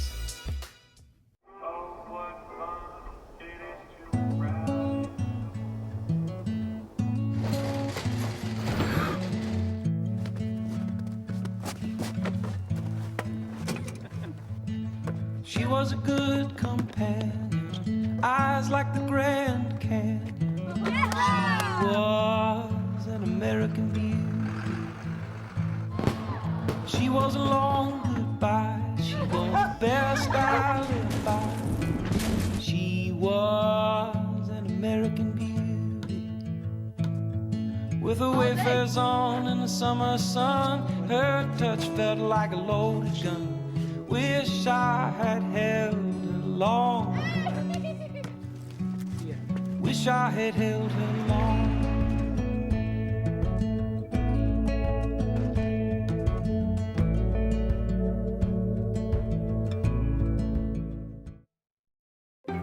We are computer science pros, chemists and lab technicians, health professionals, mathematicians, and science educators. We are the Greg Wadley College of Science and Health Professions at Northeastern State University. Choose from degrees in natural sciences, health and pre-health professions, mathematics and computer science, and more. Discover the possibilities at Northeastern State University. My name's Todd Harden, and I am Todd's Coffee. The reason I do this to begin with is because I really want people to experience coffee. What I'm doing and what other roasters are doing as well is, we're trying to figure out what the bean is trying to tell us. My goal and my customer really is, there's probably 2 out of 10 people that could taste the difference in one of my better roasts versus an average roast. If I can make those people happy, I'm making everybody happy. And so that's kind of my philosophy when it comes to roasting. You can just go to toddscoffee.com. You can get a whole bean, or I'll grind it for you. Either way, there'll be a drop down in there that you can order it that way. So order some coffee. Things could be stranger, but I don't know how. I'm going through changes now. Spend a lifetime trying to figure it out. I'm going through changes, ripping out pages. I'm going through changes now.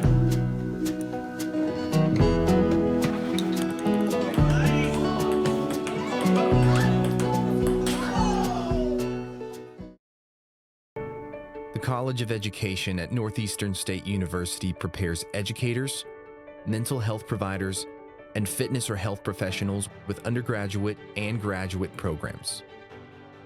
Choose from degrees in elementary, secondary education, special education, health and human performance, psychology, and more. Be ready from day one at Northeastern State University.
Mowing your yard just got easier.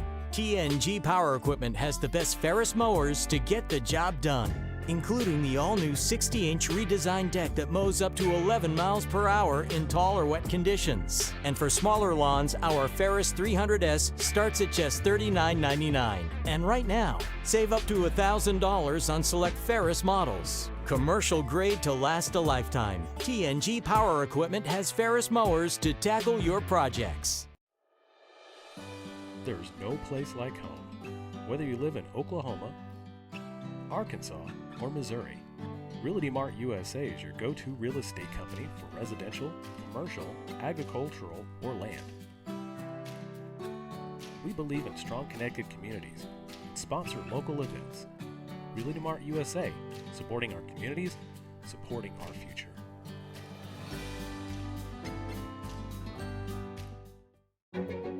A tradition of educational excellence, more than a century in the making, continues in Broken Arrow. Here, supportive faculty, in-demand undergraduate and graduate degrees, and affordable tuition make Northeastern State University your transfer destination.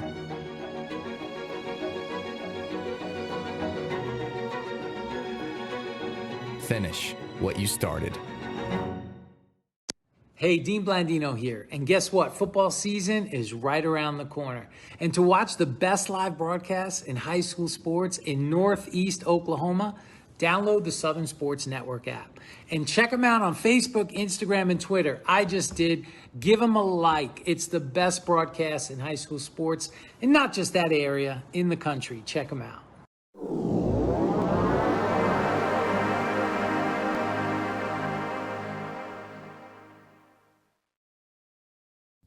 Semi-Pro Saturday is brought to you in part by 950 Ways Graphics, professional graphics for players, coaches, and teams. Trust the pros at 950 Ways Graphics and look them up on Facebook at 950 Ways Graphics.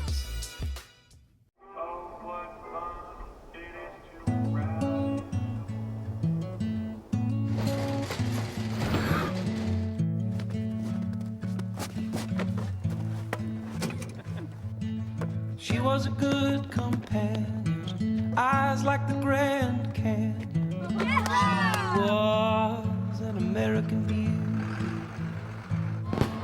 She was a long goodbye. She was the best I lived by. She was an American beauty. With her wafers on in the summer sun, her touch felt like a loaded gun. Wish I had held her along. Wish I had held her long.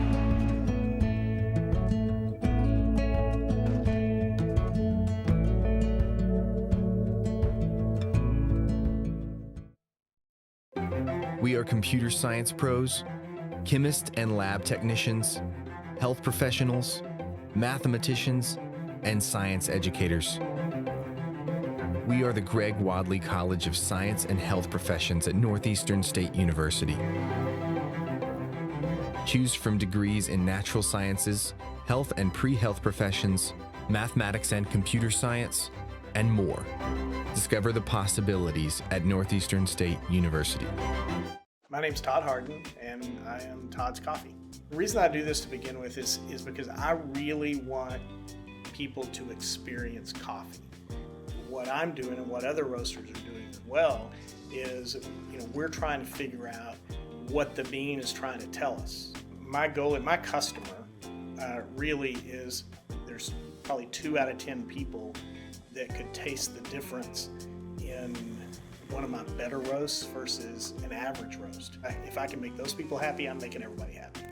And so that's kind of my philosophy when it comes to roasting. You can just go to toddscoffee.com. You can get a whole bean, or I'll grind it for you. Either way, there'll be a drop down in there that you can order it that way. So order some coffee. Things could be stranger, but I don't know how. I'm going through changes now. Spend a lifetime trying to figure it out. I'm going through changes, ripping out pages. I'm going through changes now.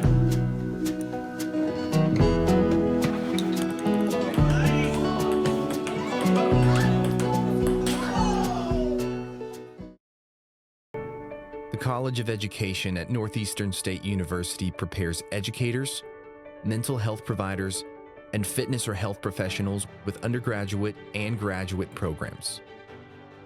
Choose from degrees in elementary, secondary education, special education, health and human performance, psychology, and more. Be ready from day one at Northeastern State University.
I miss him too.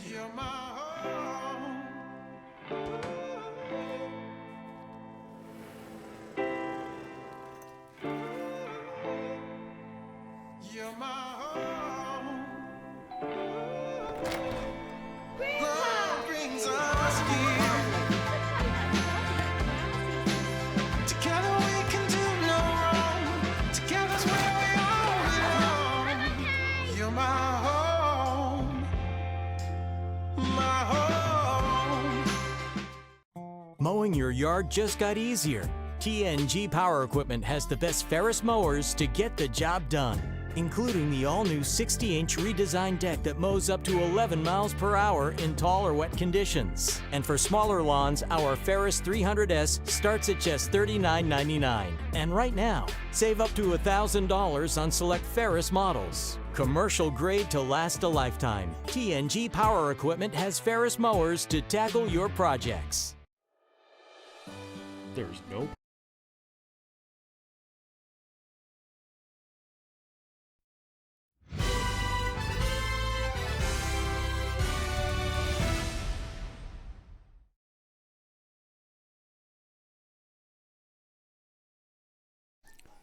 Welcome back, folks. It is the second half of the Swamp. The meeting back at the Swamp here in beautiful Inola, Oklahoma. Chris Dotson joined in with Gary Joyce, the former coach. And it's been a 14-0 affair. And I'll tell you what, it's been all Skyhawks offense, but honestly, that defense, the Gators defense, has been pretty outstanding. Yeah, they've been put in some terrible spots and have gotten out of them, which is really what's helped keep the Gators stay in this game because their offense has really been struggling. And I get it. It's different. Like Jaleel playing quarterback is something they're not used to. Great return, by the way. I'm sorry I was talking through that whole return, but good field position. Gators got the ball, so we'll see what happens here. It should be hopefully a big drive for the Gators. They can put one together and put one on the board. Yeah, but, great field position, as you can see that on the replay here. As they just find some blockers to the outside, able to take that edge, gets it past the, well, looked like past the 50, but they're going to place the ball at the 46. Fair enough. Fair enough. Good enough. But, yeah, still best field position Gators had all night, so hopefully they can take advantage of it. So talking to head coach Daryl Nave at halftime, asked him if there's going to be any adjustments or anything. He's like, no, nothing much to adjust. We're doing good. We're up 14-0 against a team that knows that, they know they're struggling offensively because of the situation with quarterback. But it's a good game. That's pretty much what he said, and they're going to keep doing what they're doing, take advantage of the situation. Well, I oddly enough, I spent some time with Coach Robinson, Micah Robinson with the Gators head coach, and kind of asked him the same thing, like what we're going to do anything different, and his answer was simple. He said, we just got to quit shooting ourselves in the foot offensively, with penalties and turnovers and things like that. If we can eliminate turnovers and some penalties and play a little cleaner, he thinks they're okay, too. So nobody had any crazy adjustments in mind. They just plan on playing. Ward takes the quarterback keeper, design quarterback keeper, make it look like it was a play action. Smart move. Got him a first down, yeah. 2 run plays and first down. That's going into this game, that's kind of what I expected to see out of the Gators. And again, turnovers and stuff have hurt them, and they kind of got away from it because they were getting beat 14-0. But, man, it's a lot of time. It is. It really is. But here we are. First down and 10, this time on the Wichita Skyhawks side. A good time to get some points on the board. And it is 4 wide, single back formation. He's going to call man in motion. He's going to try to roll out to the right, overshoots, and basically kind of overshot on the backside, wanting a flag on the play but doesn't get it. I could see their argument. But I don't know if you noticed that there, Chris, but one thing I've seen, obviously being an offensive lineman myself, I always pay attention to those guys, but Big Brandon, I coached him last year. I'm going to beat up his last name, but it starts with a Z. That's all I'm going to go with. Brandon Z. There we go. But he did a great job of calling out protection before that snap and pointing out some blitzes, and that's high-level football right there at this level of football anyway. So absolutely. Brandon Zuniga on the play. That ball is incomplete. Now, Chris, tell me if I'm wrong. They run 2 plays running the ball. Ran the ball 2 plays in a row and got a first down. Now they've thrown the ball 2 times in a row, and now it's 3rd and 10. Yeah, it is what it is. I think, they're trying to find something, a mismatch open this game up a little bit more. But again, you know, you haven't really established the run all that much. You maybe done it in 2 plays, but. So here we go. 4 wide again. Ward's going to go back and pass. Ball's in the air, and it is incomplete, underthrown, and it's going to bring up 4th down. Looks like we got a and fight we got here. a fight going on. Oh, we got a helmet pulled off, and it's the beauty of semi-pro now. We got the security guards out there. Man. Yeah, I know the security guard did a crazy Superman flying on that deal. He sure did. Definitely wanted to stop anything like we'd seen up in St. Louis, which a few weeks is ago. great, which is good. I'm glad to see that. I don't like that stuff at all. I mean, it hurts the game in so many different ways. It does, and there is a flag on the play naturally. Question is who is the infraction on? Dead ball foul, unsportsmanlike on the Gators.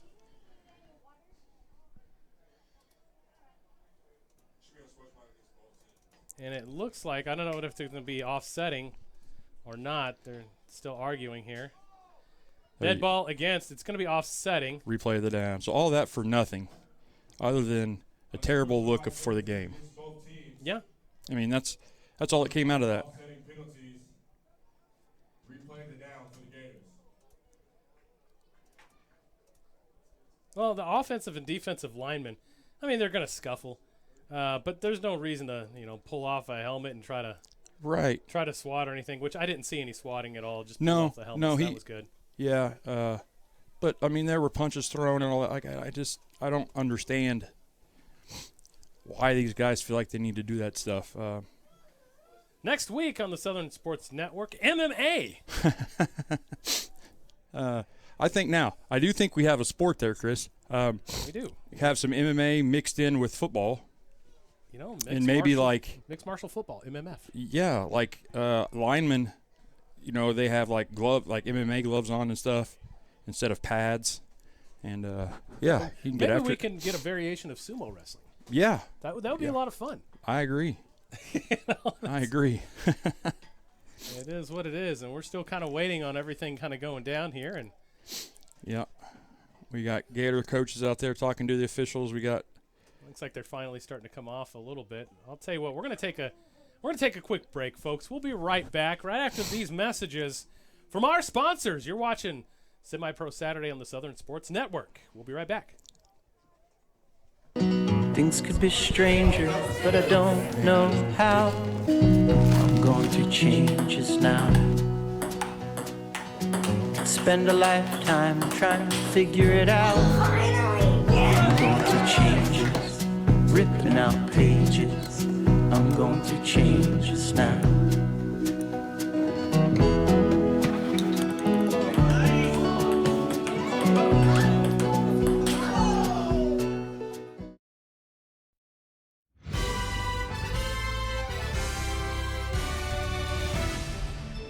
Welcome back, folks. I'm Chris Dodson, joined here in the booth by the legendary coach, Gary Joyce. I don't know if legendary is the right term to use, but infamous coach Gary Joyce. There we go.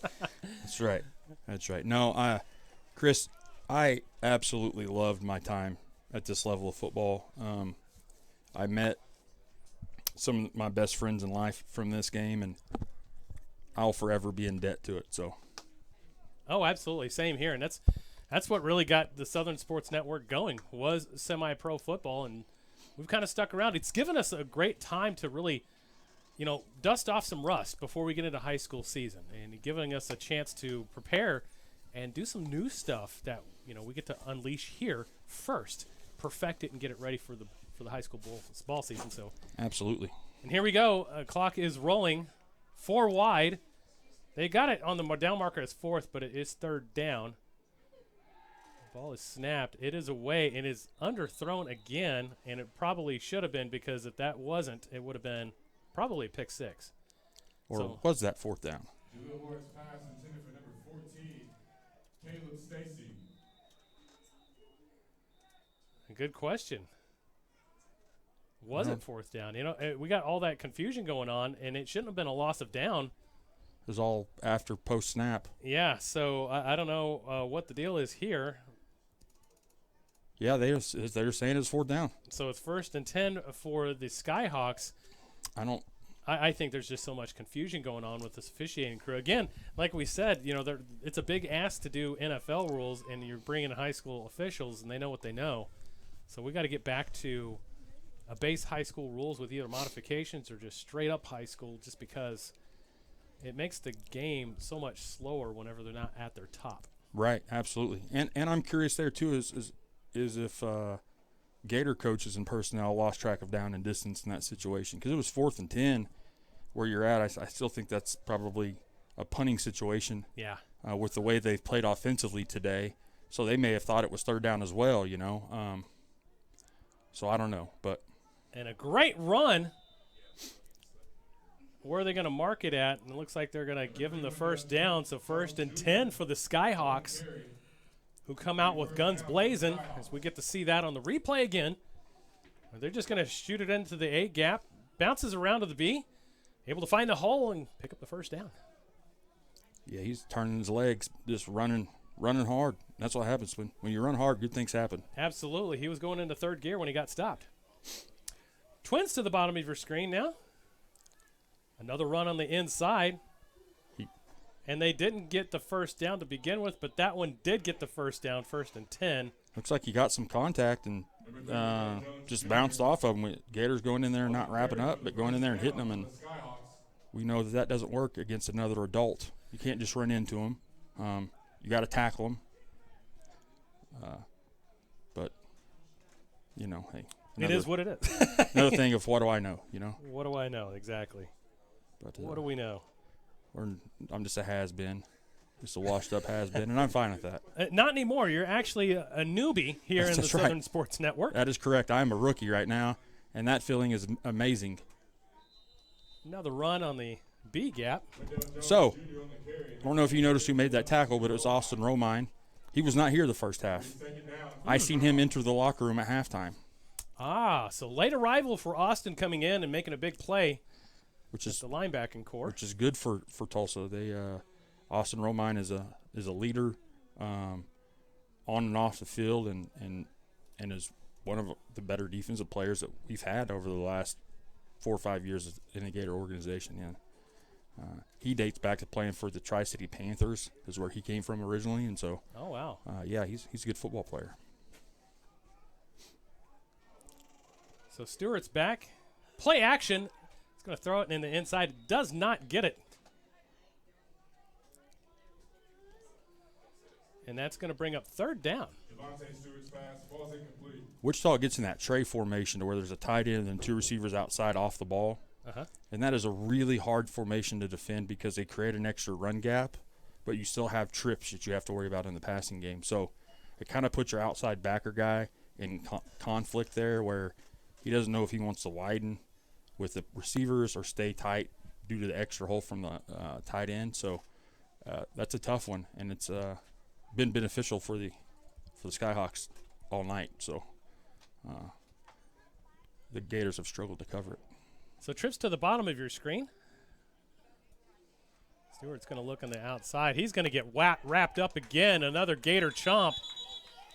And that's going to bring up 4th down and about 12 to 13.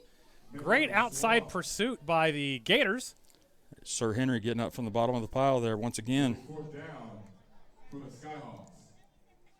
And the Skyhawks have kind of struggled today whenever they get themselves in a good situation.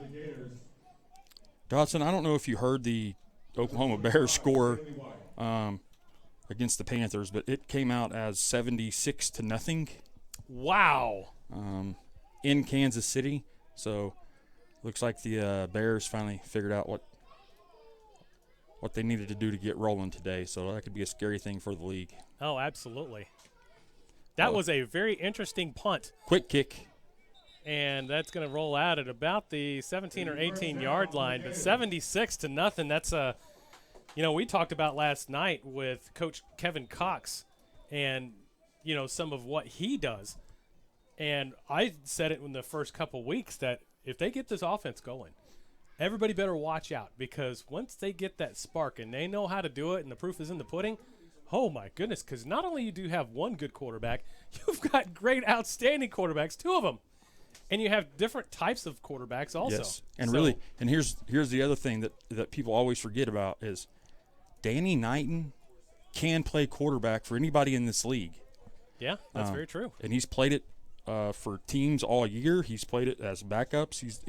So if I had to play Danny Knighton as a quarterback, I would not go into that game worried at all. I wouldn't either. So they're loaded. They offensive talently for sure. I mean they are loaded. They definitely are. And we'll see what's going to happen down the stretch as we're in the second half of the season, in the regular season, as we get prepared for, well, a very interesting playoff run. And speaking of run, that was a pretty good run right there, as he's going to get bounced out. About a 7-yard gain on the play. It'll be second down for the Gators. And that was Terrell Buchanan on the run. Haven't called his number a lot this season. It's a good job. They're kind of in an old school pro formation here. Tight end, 2-back, old school football, and they're getting downhill with it. Buchanan with the run again. He loses his footing. And gets back to the original line of scrimmage, or the line of scrimmage. Should be third down. Yeah, if he's able to get that foot in the ground and cut back, he's got the first for sure, and who knows how much else, with it. There's so much humidity, even the floor is slick. Yeah. I've been on a diet, but, man, I'm going to get a lot less fat in this swamp. So Isn't that the truth? 2-back set again. And there's a blitz called. And they called it at the right time, because that's going to bounce it back to the original line of scrimmage. It'll be fourth down, well, close to the line of scrimmage. They're about a yard shy from that. So fourth down and long, and they've struggled offensively all day except for one drive in the second quarter. And here's the deal with that drive. I was fine with all 3 play calls there. The first play, they ran a nice little off-tackle run play. You get 6 or 7. They come back second play, probably gets him the first down if he doesn't slip. And the third, if that second play doesn't slip, right, and then they come back to the option, I think it's a good series of plays, unfortunately. Yeah, a good quarterback that's experienced would have seen that blitz, would have called something else. But then again, you're dealing with attrition at quarterback. Right. And that ball is kicked. That's and not bad. A good kick, and that's going to take him to the 49-yard line in Gator territory. Gary, this is going to shake up the polls a little bit if the score stands the way it is. Yeah. And because there's a huge momentum shift now, because you don't have an experienced quarterback yet. And we don't know what the status is of their first-string quarterback. We know that he's been in a boot. But we don't know, when he's coming back, and we don't know what the status is of second-string quarterback, which now is playing for the Oilers. So I don't expect him to come back. And he shouldn't. Exactly. And so that leaves you with an inexperienced quarterback, so you have to change your play calling a lot now going into next week. Well, I will say this. I did talk to Sam Johnson, and I'm going to at halftime, and he says that he's ready to go in a week or so, but he was aggravated about how his team was performing. And Chris, we're sitting right down there on the sideline, rolling out getting his ankle taped, is Sam Johnson. So I don't know if Mr. Johnson plans on coming back and trying to finish this game at quarterback, or if he's just coming back as an emergency situation or what. But I don't think he's going to get dressed up for nothing, so we might be able to see him within the fourth quarter. Yeah, like I said, I don't know the plan here. But I did talk to him at halftime, and he said he still had a week or two.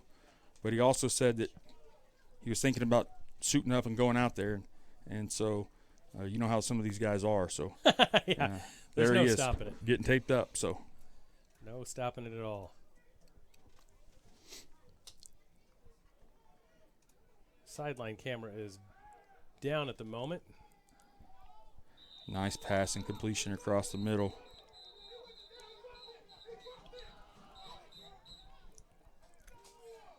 Gators are saying they dropped it, but officials are saying otherwise. Yeah. Unfortunately, as a coach, no matter how much you yell, it doesn't matter. What they call is what they called. It'll be first down for the Skyhawks.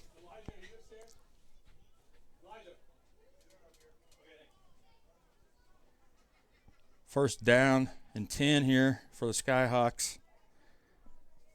They put together, so far, a nice little drive going here. The Gators defense got to step up, as they have all night. I feel bad saying that because they played their butt off, but they just keep being put in bad situations. So here it looks like they're bringing the pressure right into a blitz. Got a good stop there, lost a yard or two, possibly. No? Saying he got back to the line of scrimmage, so 2nd and 10. Great play by the defense, though. Like I said, it kind of ran into a blitz there, so that helped out a lot, getting the stop. So 2nd down and 10. And I think you're right. I think Sam Johnson's going to suit up and come back out here, probably even on the next drive. It would not surprise me. Sam is the ultimate competitor, which I appreciate about that guy a lot.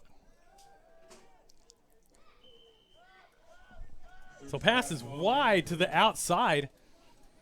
Tried the corner and missed, and Stewart's kind of looking down at himself thinking, what just happened there? So 3rd down and long.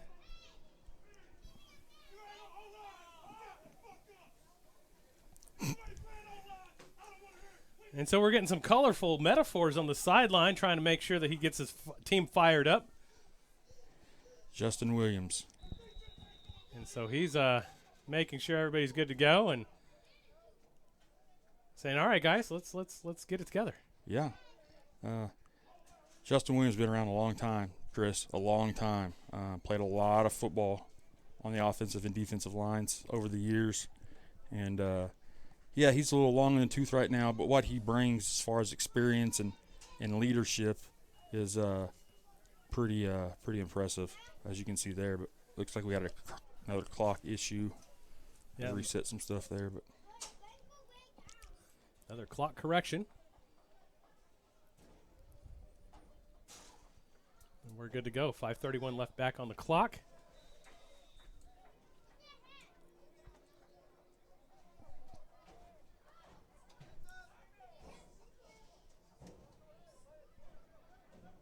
And Stewart back. The trips to the bottom of your screen. Play action again. He's going to throw it out on the screen. It's not going to get much at all. He's going to lose a couple yards on the play. It's going to bring up 4th down and long at about the 42-yard line. 42 and 1/4. So, Chris, what do they do here? What do they do? Conventional wisdom tells me to punt.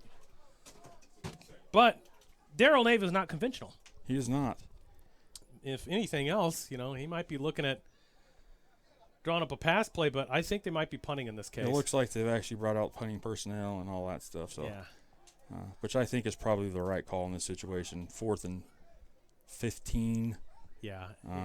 And you're up 14-0. The offense, the Gators hasn't really shown much of anything at all in terms of life. So I would be comfortable in that situation too, to just punt the ball away and flip the field position, get it back for another try. Yeah, absolutely. But what they don't know is who's fixing to come in for. We got to delay a game against the Skyhawks. It's going to back them up a little bit, which, hey, I'm great with. Honestly, I'm great with. Yeah. I mean, give yourself a little more room to actually work with the punt. Exactly. Don't put yourself in a bad situation where you know you're going to put it in the end zone, Right on. Kick it high. Yeah. Give your gunner some time to get down to the field and make a play. Last time they punted, the Gators muffed it, so I'm sure they're thinking of a easy way here to great high kick. Get away from it. Get away from the ball, Gators. And then there you go. It's going to be down at about the 17-yard line, maybe 18-yard line.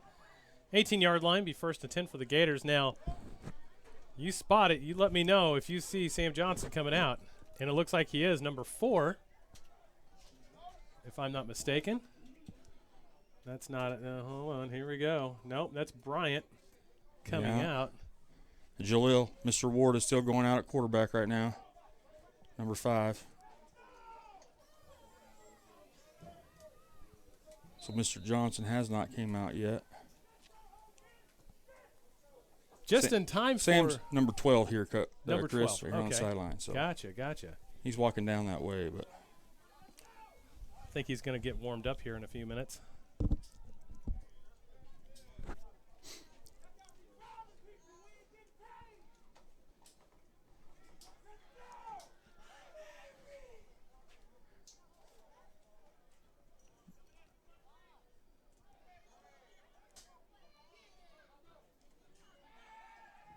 Ward's pass is incomplete, almost intercepted. Ward's pass falls incomplete. I'll bring up second down.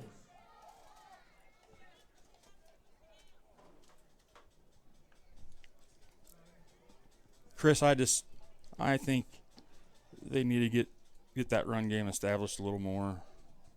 I know they're kind of getting the panic mode a little bit, but again, so much time. They put together an 8-minute drive here. It still leaves them with 8 minutes to go in the game. They got, you know what I'm saying? So like, I just don't know. I don't know. I'm perplexed. Well, we're going to pull out the big words now. We got 2 backs set. Twins to the bottom of the screen. Inside handoff again, as you say, to the outside. Going to get him back to the line of scrimmage. Maybe a blade or 2 grass more. Helmet does come off at the end of the play. This will be third down. We'll see what Coach Cody Childs draws up in this long situation. And to be fair, Coach Childs he's in a tough place as a play caller right now. You know, not having a quarterback, not having a lot of his guys that he normally had in the beginning of the season when they were playing really well. So I understand why he's struggling a little bit as a play caller. He's missing a lot of his pieces. Oh, sure. And he's trying to figure out what works and what doesn't work. And I get it. I totally get it. I've been there before, unfortunately. So.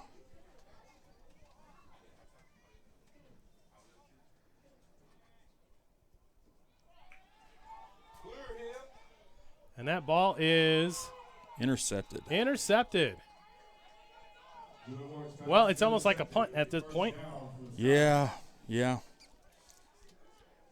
man, it just puts it. That was 2 plays though, 3 plays, and it puts the defense right back out on the field.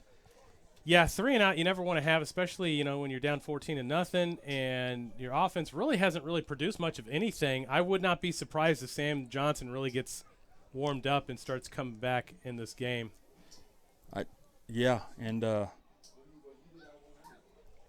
Starting to feel like that the Gators to score may have to do so on defense at least one time with an interception or a fumble recovery or something to generate some points. To be fair, though, the Skyhawks have not done a lot of things to put themselves in a bad situation. So, right.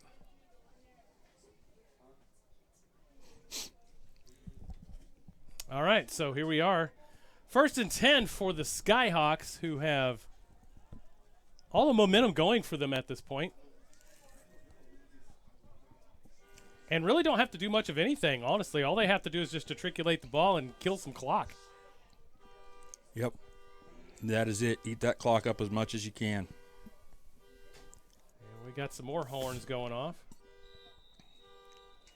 We've got a stoppage of play. Got a delay. Delay of game. This delay of game brought to you by On Delay Airlines. Never on time, always a delay. Trust On Delay. Wichita came out there in an empty formation, 5 wide, no backs.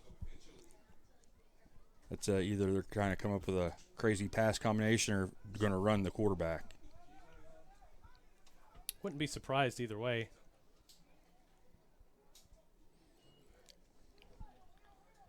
Stewart's going to get the ball. It's going to come right ball came out. Oh, and the official went down. But the ball is recovered by the Skyhawks. Sir Henry Warner on that play. Sir Henry Warner on the disruption. It remains Skyhawks ball.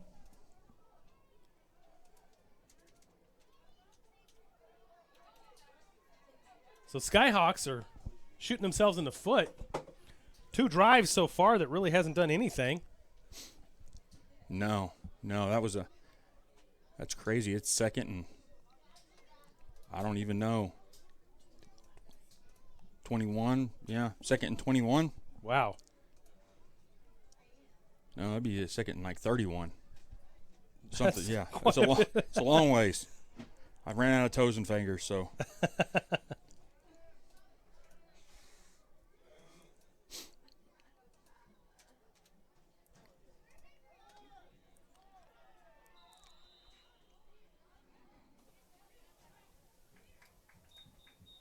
So another score update brought to you by ReallyDemartUSA.com.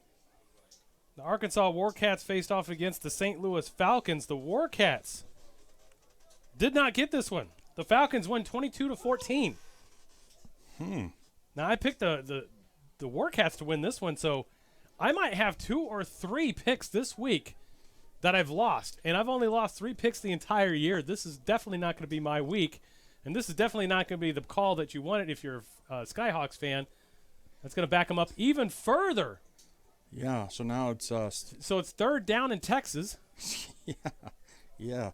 They're down there on the Texas-Mexican border at this point from the first down. I mean, they're down. Sam Johnson is warming up, though.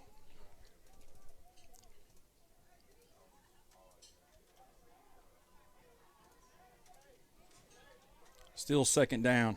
Oh, and then another tackle for loss. and there's some more extracurricular activity as it's getting chippy.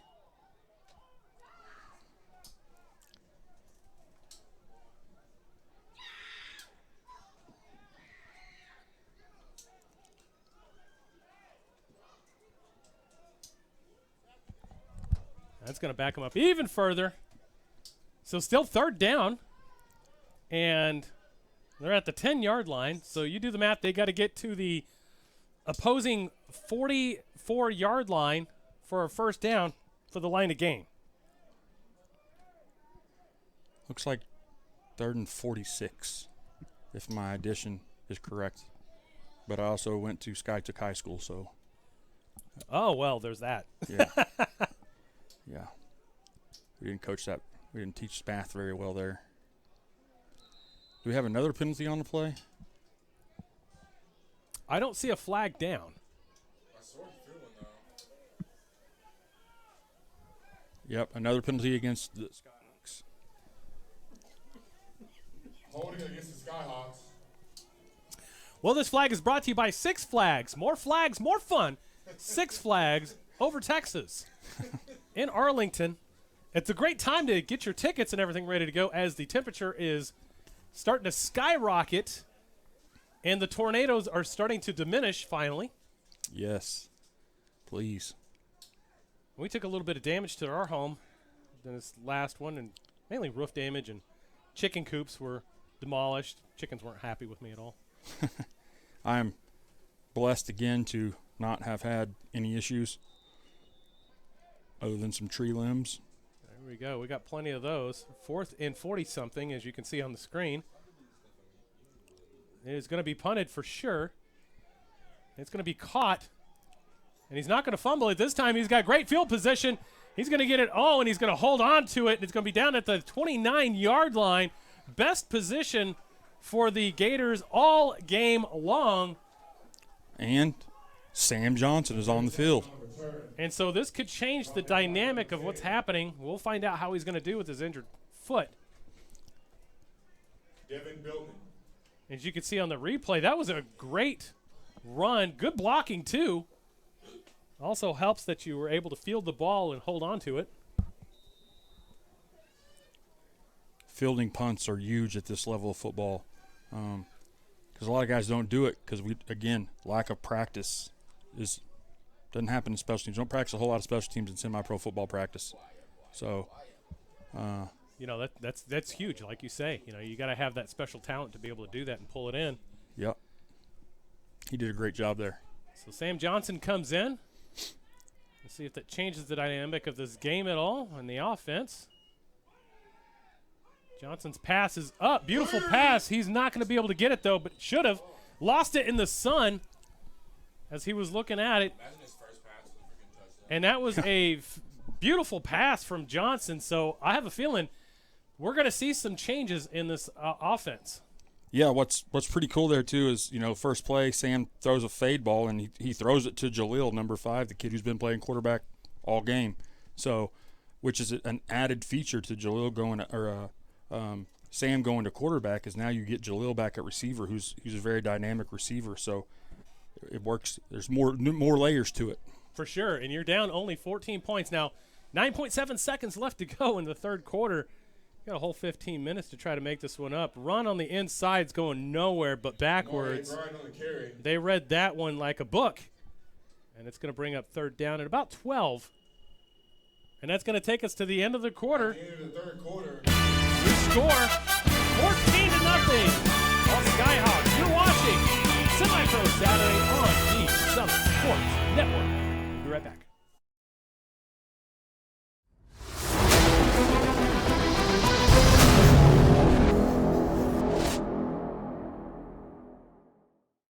Semi-Pro Saturday is brought to you in part by 950 Ways Graphics. Professional graphics for players, coaches, and teams. Trust the pros at 950 Ways Graphics and look them up on Facebook at 950 Ways Graphics.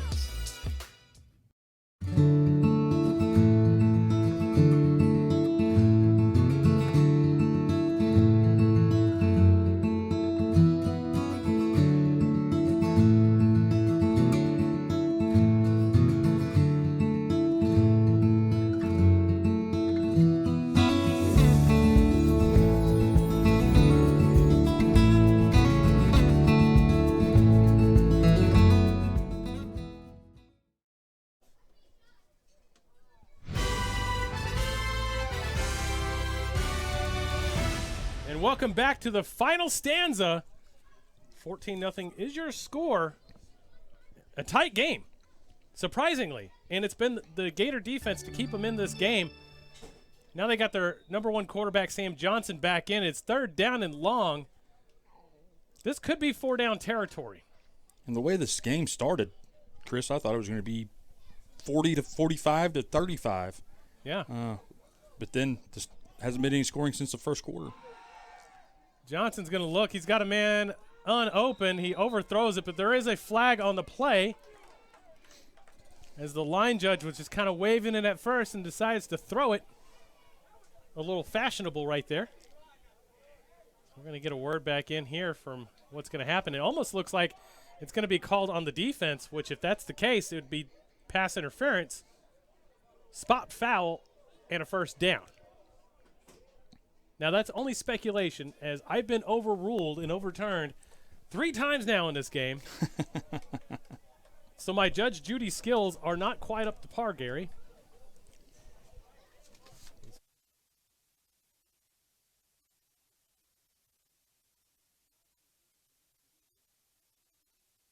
Time I was correct today. First down. Sun shines on the dog's butt every once in a while, too. That's right.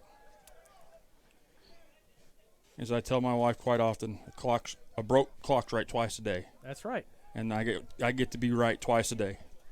And I'm broke all the time. Yeah. So 1st and 10. She told me she just takes the big hand off, and so it doesn't matter anymore. It does. I got to get the chains reset. And they don't have the change exactly correct yet. They're a little slow in the upchuck. There we go. Now we got them correct. Big for the Gators, though. Huge for the Gators. And if they can score on this drive, that changes the dynamic, all the dynamic of this game. Yeah, because the Gators have showed to play defense and can get Wichita off the field. So 4 wide, single back set. Sam Johnson to the back now.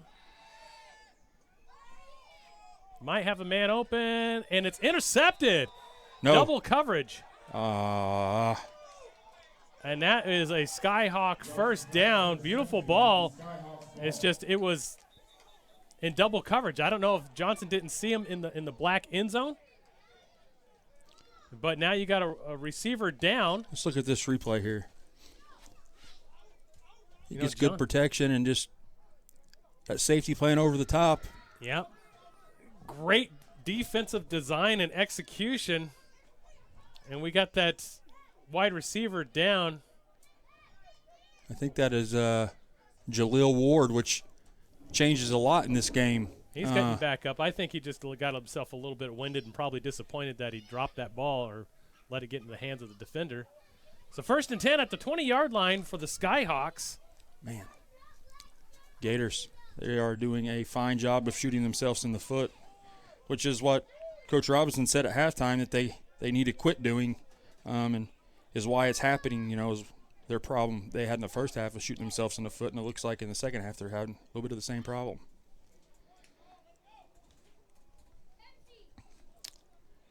Which is unfortunate. Again, I keep saying this, Chris. Still some time left. Still time left. Oh, there's plenty of time. I mean, you got 14 minutes and 46 seconds to turn this one around if you're Gators. Or if you're Skyhawks, just keep doing what you're doing. I mean, there's no rush in trying to make another score. No. If you can keep the offense from scoring, I mean, you're good either way. Yeah. Put together a 40-yard drive or whatever, eat up some clock, and then punt the ball back to them and that's right. Stop them. The maximum points that you can score anyway in the differential is 13 for the playoffs. So it really doesn't matter, honestly. I mean, those are style points, I guess, if you want in rankings. But at this point, I'd just say keep doing what you're doing. Yeah. Stewart's going to get the ball and just going to hand it off. It's going to try to sweep, but nothing there. And he's going to get ransacked in the back, but he scoots away, shimmies. Wow. The ball comes out. That is a fumble. That's recovered by the Gators. Yeah. What's the officials doing? Oh, he's calling him down. Oh, he was not down. That ball came out before he came down. That is a bad call from the officiating crew. If that stands true, because that ball came out before he was down. We're going to see that on the replays. You can see right here. That ball came out before he was down. It appeared from my angle. Yeah, it sure looks like it was knocked out on the replay there before he was down. You know, we could provide replay services in the league as we're going there. All they need is an iPad and heck, even their phone. They can see it on the live. We'll keep it going for them to kind of show them, but I don't think that's going to happen here. And they're going to have a little conference. Again. As everybody's coming back out on the field. Looks like Wichita took a timeout, it appears. So we're gonna take it with them. With 14:29 left to go, I think we're gonna just kind of have ourselves a discussion. Some words from our sponsors again. I know you guys love them. You're watching Semi-Pro Saturday on the Southern Sports Network.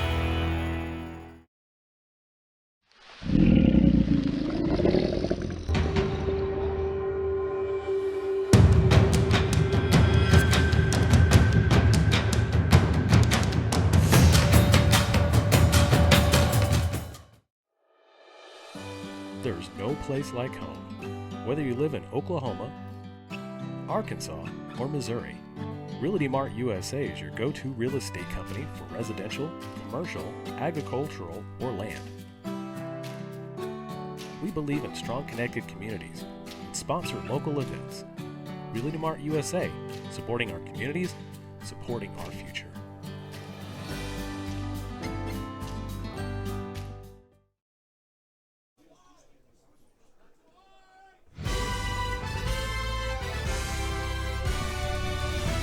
Welcome back, folks, as that was ruled down. And they get another break.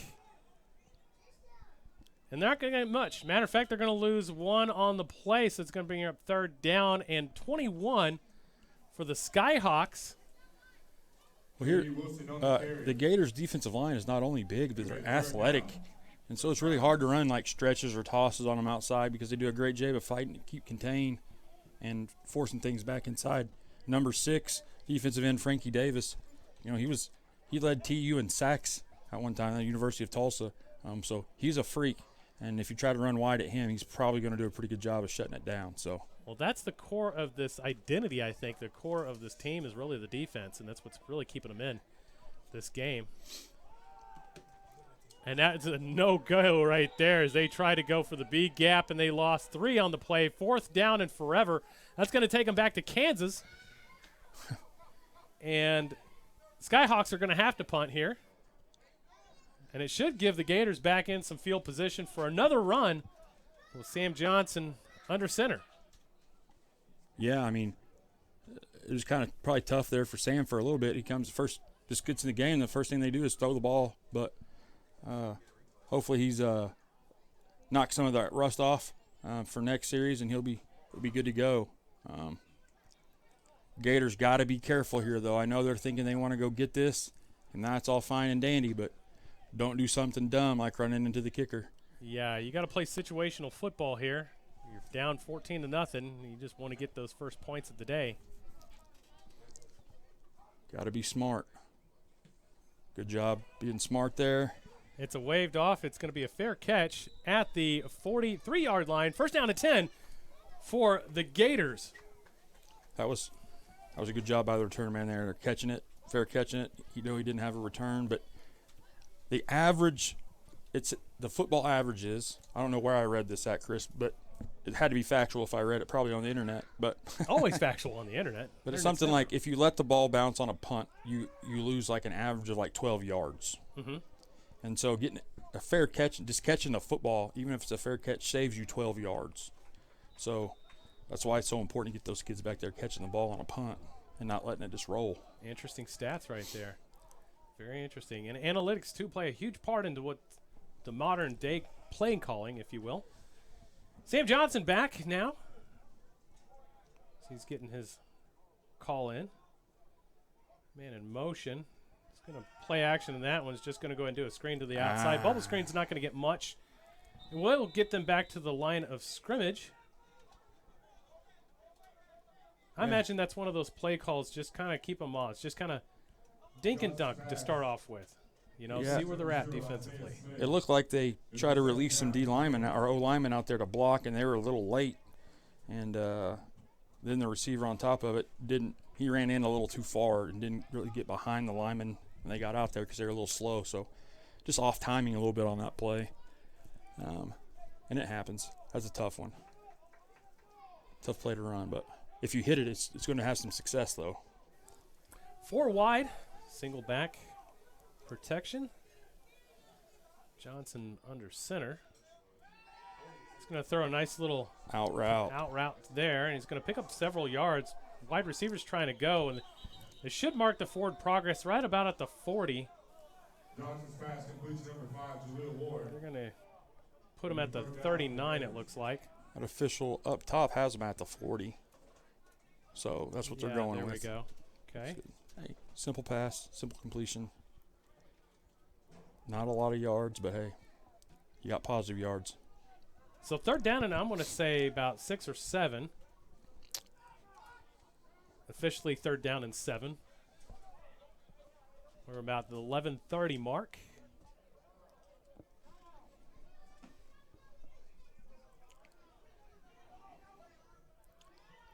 Johnson's looking. There's a released lineman. That ball's all the way down.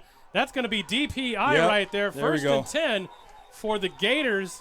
And I'll set him at about the 2-yard line. He had him beat, too, Chris. That receiver, that is Khalid. Forgive me. Corngay, something like that. Be the last name. I don't know. But anyway. Here's the replay again. That was a beautiful ball thrown. A little underthrown, though, but he comes back to it. And, I mean, honestly, even if it's underthrown like that, doesn't matter. If the defender's not looking for it and you're coming back for it, you're getting yardage. Yep. Hey, this is huge for the Gators. Huge. Huge. It's like a Trump huge. Huge. I can't do his voice, unfortunately. I'm not that great of impressions, but you get the picture at home. Yes. So they're going to place the ball at the, it looks like 4 or 3 yard line. I can't tell from this angle. Looks like the 3. So 3 yard line, 1st and 10. Best position all day. Now you've got to punch this in. You have to. There's no question to it. But here's the worry, though, right? Normally, in this situation, they're going to want to run their quarterback, but are they willing to run Sam Johnson with coming off an injury? Is that something they're willing to do? I wouldn't. That's my conventional wisdom. But what do I know? I'm up here in the booth with you now, yeah, Gary. Exactly. That's a tough decision as an offense coordinator. It's going to be the run to the outside. It's not going to get much. Might get back to the original line of scrimmage, if not losing one on the sweep. And we got flags on the play. Everywhere. We have a yellow flag, a black flag, another yellow flag, extracurricular activity after the play. Now, depending on who it came from, it's going to change the play calling and the position on the field. Now, we knew this game was going to be chippy because, well, this is a rivalry game. I don't care what anybody says. We're going to get the official call now. Unsportsmanlike conduct against the Gators. And it's going to be an ejection. And so we got our first ejection of the day, and it's going to back them up 15 yards. And that's what we like to call a boneheaded play. And that kid was the kid that was just a wide receiver that ran down to get the PI. And the very next play, he gets in a confrontation and gets himself tossed and hurts the situation now. Gators had the ball 1st and goal from the 3. They get this, now it backs them up 15. So, man, that additive of shooting yourself in the foot, they're sure living up to it, man.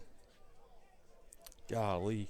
Yeah, you just had a golden opportunity given to you right there that now you just got even harder, and you're already down 14 points. 11 minutes left to go in this contest. Now Johnson's going to have to come up with something. Get him in the end zone and quickly to keep this one honest, and hopefully your defense can perform like they've been doing all game long. You get back and possibly tie this thing up. So 2nd down, and it looks to be about 18 or 19 for the goal. So they're in 2 back here. 1st down, I should say. 1st down. We've got another stoppage of play. Another conference. You got a question. Hey, what are they talking about? Is it football related, or are we talking about what's post-game dinner?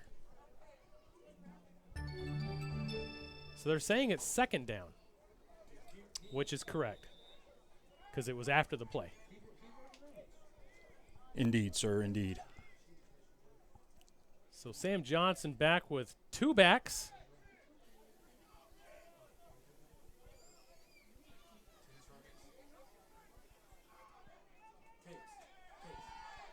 That ball is incomplete. Looked like it might have gotten tipped. So 3rd down and goal at the 18.5-yard line. Looks like the Gators may squander this opportunity. Maybe so. 18 3/8. I'm sorry. Oh, wait a minute. He's parking the ball in the wrong spot. There we go. 18 3/8. There you go, ref. There we go. Need that 3/8. Every inch counts. All of them. All of them 8s and 16ths. They all matter. That's right. All right, so here we go. 3rd down and super long here. You got to get it into the end zone. They have to. I mean, they just absolutely have to. Under 10 minutes now. Protect. Johnson's looking. The protection's breaking down. He's got to get rid of the ball. The ball is high. Question is are they going to mark this intentional grounding as there's nobody in the vicinity, but no flag on the play, and Sam Johnson is limping, though. Yeah. That's not a good sign, so he's going to bring up 4th down. Yeah, and I mean, like, what do? You have to go for it here. We're having another officials conference. They're going to talk about it, and they're like, all right, was there anybody over there? Was it past the line of scrimmage? Was he out of the pocket? All 3 of those. Which it should not be a conversation because that is allowed. And it depends on the discretion of the officials. How much do they know? And it's 4th down. They are not going to call intentional grounding. And as the Gators, they unfortunately really need to go for this here in this situation. I mean, anything else other than a touchdown doesn't do anything for them. So No. And field position-wise, giving the ball at the 18, 19 yard line doesn't hurt them. So 4 wide out. Johnson was looking to the left. We got a flag on the play, probably a holding call. They're going to light Sam Johnson up. That ball's intercepted. He comes out of the end zone, and he's got a lot of green grass over there, not a lot of green jerseys. No, he could make a run of this one. He's got to beat the He's big gonna- guy, he's gonna- and he's going to. he's going to gone. run this one all the way back. Touchdown, Skyhawks. Touchdown, Skyhawks. Big play right there. Big play. Big play right there. Huge play. And that one might do it for this game. Now we're going to see about this penalty, which I believe was a holding call, but we don't know. Yeah. I mean, we don't know anything anymore. Absolutely not. I'm just as baffled as you are on the officiating today. But as a coach, I think that's the coaching in me is I've never left the game and thought, you know what, that was good officiating. I've never had that sentiment before. So was holding against the Gators, but penalty is declined. he points first down, but it should be in a touchdown, right? That's what my assumption is that it's a touchdown. They're placing the ball at the 15-yard line, Yeah. which indicates it's going to be a point after try. And that should stand. I will give. And look at this. I mean, look at that. I mean, there was green grass. Great blocking to that outside to be able to spring him. And I give credit to Gators number 90. I don't think that was the same number 90, but I think it was. I think that was Piggy. That gave the chase as a big boy. You know, he didn't give up. He didn't lazy. He was working to get it. So that's big time. Good effort. He didn't get there, but he didn't quit. No, he didn't. And they're lining up for a PAT, and this should put the nail in the coffin, honestly. Well, PAT or not, I think it did, Chris. I just the Gators not being able to score, and look, it was great to get Sam back, but no timing with Sam, and Sam, hasn't been practicing and all that stuff. So Right. I don't know that they got anything out of it. Well, they got some beautiful balls. They did get a DPI. They did, yes. But the balls were kind of underthrown. So he's going to have to get back in and work with the ankle that he's got and try to get this thing going. Now we're setting up, and we got Coach Childs there, talking to the head official about who knows what, maybe the interception or the hold. I don't know, but I'm not exactly sure what the dispute would be about at this point. Well, there were several Gator coaches upset at the officials as that interception was taking place about something. I don't know what they were arguing about, but they've. Can we bring up that that play again, and let's take a look at it one more time to see maybe we're seeing something else. But he gets lit up, of course. And he's allowed to bring it out. I mean, there's nothing there that indicates anything outside of a clean interception. No dirty blocks. No, I didn't see anything there on Nothing this, in the back, yeah. At this angle, who knows what happened that we couldn't see, but we saw Sam Johnson take a blow, but that ball came out right afterwards, so that's considered a bang-bang play. Yeah, I don't think that's roughing the passer at all, and I don't know if that's what they're suggesting or not, but that would be the only thing I could see as a potential argument. Right. Ball is down. It is snapped. The kick is up. The kick is good. Wow. It's good. So the first PAT of the day for the Skyhawks. And your Skyhawks is 21-0. We'll be right back, folks. You're watching Semi-Pro Saturday here on the Southern Sports Network. We'll be right back.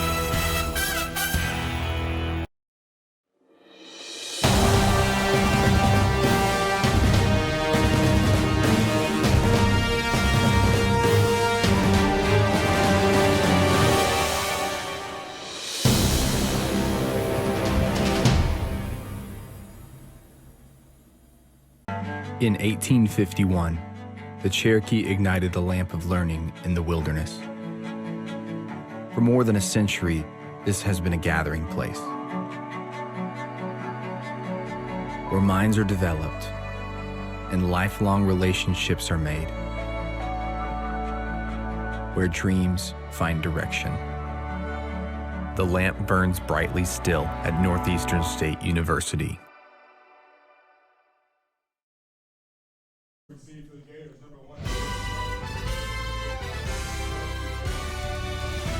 Welcome back, folks, and what's been all Skyhawk ball today is they're up 21-0, kicking off. And Terrell Buchanan's going to take this one out. He's got some blockers to the inside. He's going to get it about the 31 or 32-yard line, depending on where they spot this one. And don't be surprised if this game gets a little chippy as we're starting to sunset finally. It won't be so swampy in the swamp. That's right. A little less swamp in the swamp. A little less, which is good for us fat boys. Terrible for my car seat on the ride home, though. it's going to be moist. Just a bit. As one of our broadcast partners here at the Southern Sports Network, Zeus, likes to say. One of the funniest guys we know. Zeus. That guy. He's a good one. Oh, he definitely is. And very entertaining, to say the least. Absolutely. Can't wait to get him in the Victory Bowl. I mean, that's going to be a lot of fun this year. He is got a timeout on the play. Timeout Gators. But, yeah, speaking of which, you know, we pushed back the draft until after the championship game. So we're going to have that the week afterwards. So August 3rd is the championship game. So 7 and 3 makes 10. So August 10th is going to be the Victory Bowl draft. And the Victory Bowl itself is to be determined probably sometime in October, mid-October. Nice time to have that at Catoosa High School, the mecca of semi-pro football locations, as you've got everything around you. You've got everything from hotels. You got plenty of restaurants, plenty of shopping, and, of course, the crown jewel, the Hard Rock Casino, is right across the street. And they've got all sorts of stuff from hotels to gambling and all sorts of fun stuff. So absolutely, yeah. It's I unfortunately have not been able to participate in any of those because coaching high school ball, it always is in that time of year, you know, so it kind of interrupts with me. But right. I hope to one day either get to coach in one or at least go watch one. Oh, yeah, you could even come back up and help us on the broadcast crew yeah, for that one. Oh, yeah. We got a screen. Good little play. Be on the inside. Good little play. Yeah. Got him 5. Johnson's pass concludes to number 1, Isaiah Chapman. Chapman on the reception on that one. Second down for the Gators. And in order for this one to get tied up, I mean, you got 3 scores back to back to back, and you're going to have to stop twice. I mean, that's a huge ask for any team, but yeah, well, and like there isn't a very big sense of urgency. I think they're just trying to get some continuity here, though. I mean, that's the only thing I can think of. Yeah.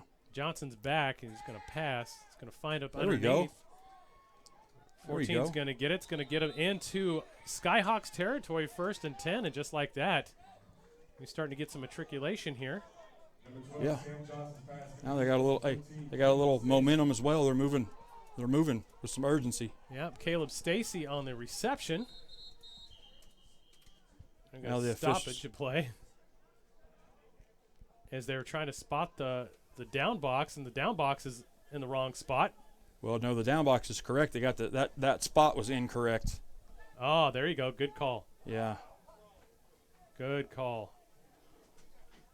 Boy, the officials are a little off today. Yes, they are. Just a bit on the offside. They're trying. I mean, I know it's tough. It really is. We're actually going to have a new show in the 4A3, and we're going to actually highlight a lot of the officials and what they do, and do a lot of Q&A with them. That's another completion. This spot was not good. No, spot was not. Caleb Stacy again on that reception. 2nd down and about 6, it looks like. But hey, they're moving the ball. They're doing a good job passing. 77's coming off. Yeah, Big Huey coming off the field. That's not good. That is not good. He is probably their best offensive lineman. Probably getting some stretching in. You know, cramps and everything are going to happen, especially if you don't stay hydrated. Yeah. I'm hoping that's all it is some cramps and not nothing more serious like an ankle sprain or something.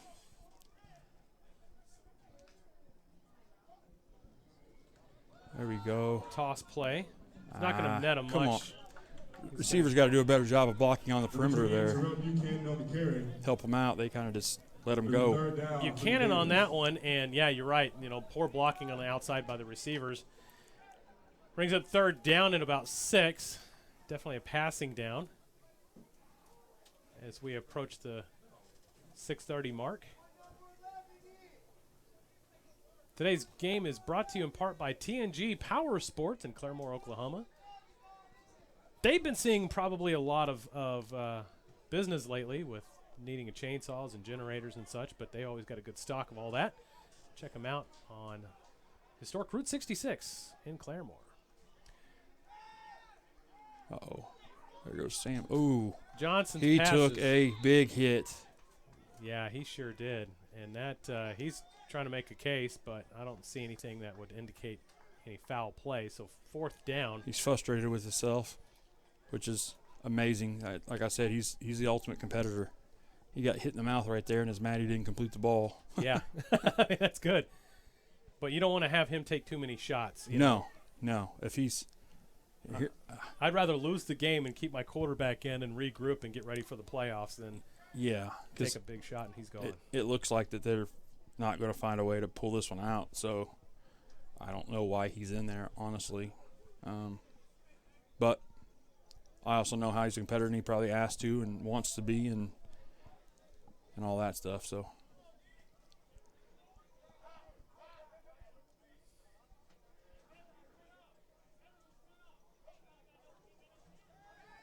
Johnson's looking to the outside. Sees a man open. It's underthrown again and is almost intercepted. Dropped as his butt hits the ground. well, And that's going to be a turnover on downs. it was a way better play for Wichita anyway Yeah, because they get the ball way up here. Who knows where he gets on the return, but right. field possession-wise, actually way better. So 1st and 10 for the Skyhawks with 6 minutes left, and you could pretty much put the end of the book on this one for the Gators. Not a season-ending problem, but you got to regroup and you got to figure out what you can do here, because you don't have just necessarily a quarterback issue. I mean, I think Sam Johnson's going to come back fine. What you've got is an issue of attitude and perplexity there, because you're going to have adverse times. You just got to pull it out. So head coach Micah Johnson in his first year is going to have to communicate on a level that these guys can all understand and respect and appreciate to regroup. which I think that's something that he will be good at. Being a younger guy and being around the game for as long as he has at this level, I think he'll be able to kind of relax and rally the troops. That's something that I felt like I was starting to not be able to do. Ball is out, and it's going to be recovered by the Skyhawks. But you were saying that you were having some struggles this past year. Yeah, I felt like I don't want to sound like the old man, get off my lawn guy, but the way I was able to communicate with this level of football players before wasn't the same as now. So last year, I don't feel like I communicated with them as well as I have in the past.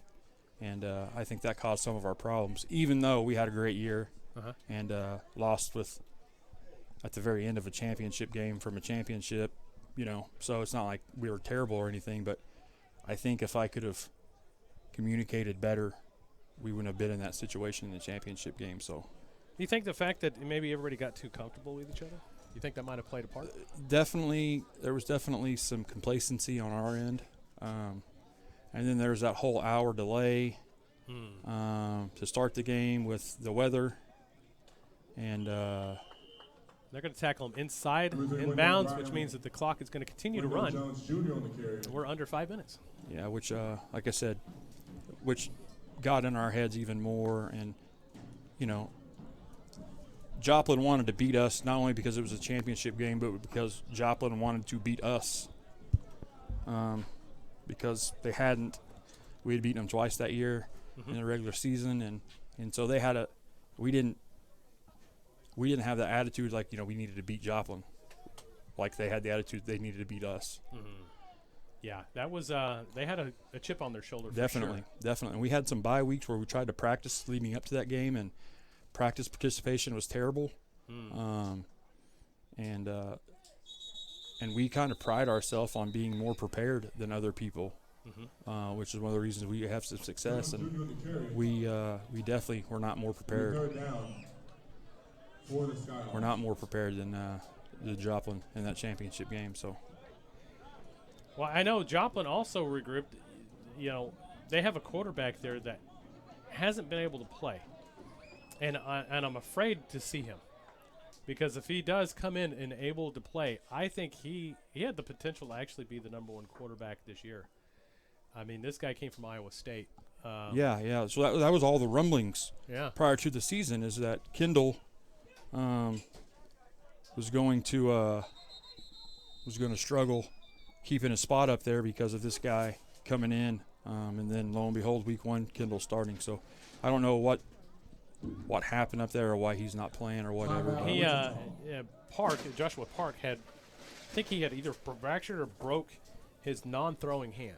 Gotcha. And so that kind of did it. I mean, he could come back. I think he might be cleared now, but that's one of those things where, do you really mess with it? Do you really mess with the success at this point? I don't think you do. Yeah, I mean, it's one of them deals where you're like, hey, take your time, get your hand healed.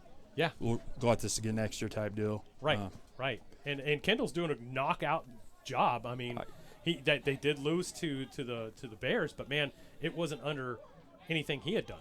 No, I mean, he threw a couple of picks late there, but that was because they were in a situation where they had to throw the ball, and the Bears knew it. And obviously at this level, if you have to throw, those things are obvious, you know what I mean? So absolutely, people get a lot better when they know you got to throw the ball. Oh, for sure. And but no, in the first half he played wonderful, throwing the ball and running the ball. So yeah, I don't know. I don't know how you handle that. That's a tough one as a coach. That's tough, real tough. Ball is in the air. That was a great punt. Yes, it was. It goes out. Where are they going to mark this one? He's getting tired getting down there, so it may be sooner than later.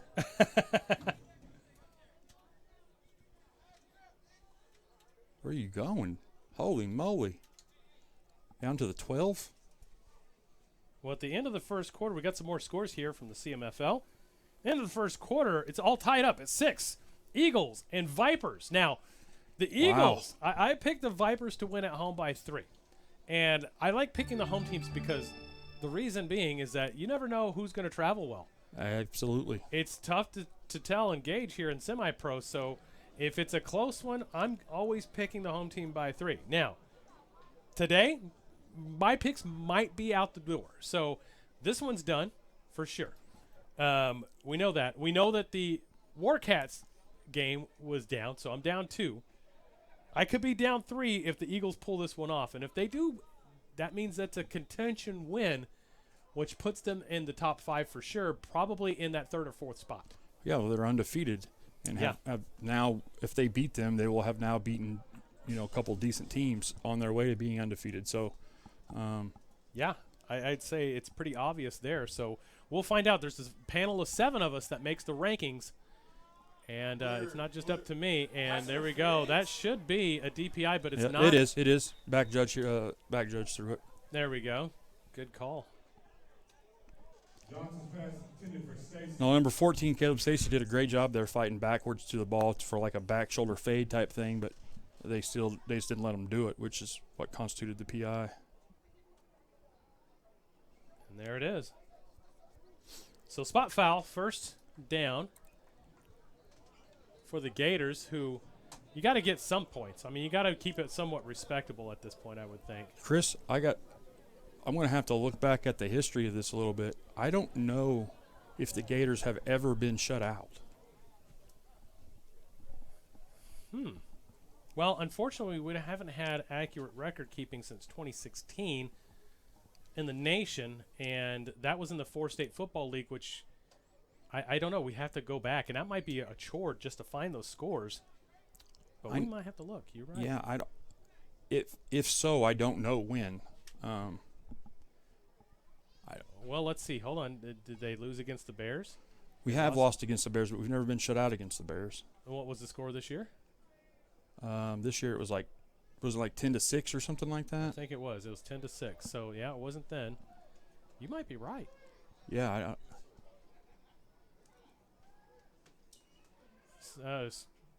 Outside wheel route pass. Now I'm confused on that play because that was called, but it wasn't called a DPI. So they were back at the original line of scrimmage. Yeah, or they ended up just being defensive holding.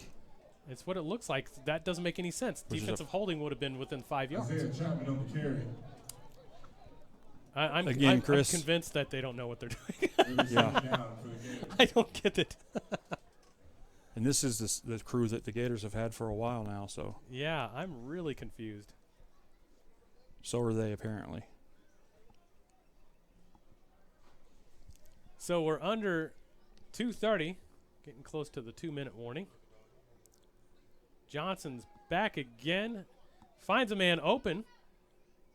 Might get close to first down yardage. I don't think he got it, though. Just short. Bring up third down and short. And they're going to stop the clock. I don't know why they're stopping the clock. Did they call timeout?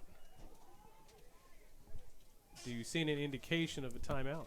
No, clock's back running. Okay, there we go.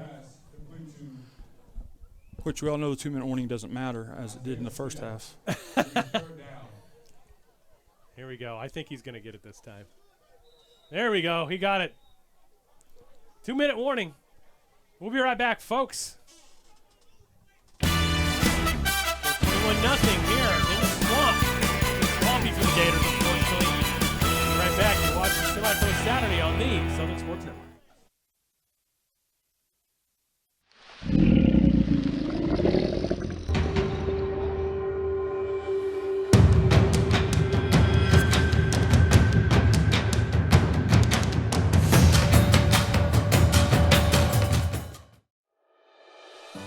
There's no place like home.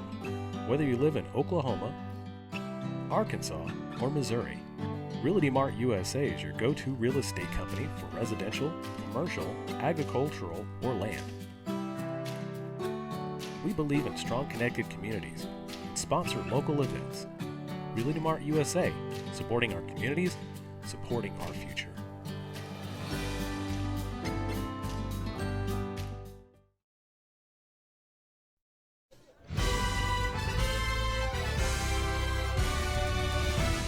Welcome back, folks, as it's been all Skyhawks. 2 minutes left to go in this game to wrap it up. Can the Gators make this a respectable loss, or are they going to go down with a goose egg for the first time ever? Quite possibly. Like I said, I can't remember any time that they've been shut out, but maybe they have. Maybe they have. But I can't think of any time that I coached that we got shut out. Johnson's pass is high and wide. He's not going to be able to get there. It's going to bring up fourth down and about 2. That's a good read, though. Yeah, it was. It's the right guy. But it was to Jalil, who's probably super wore out from having played quarterback most of the game. Yeah, he's been running.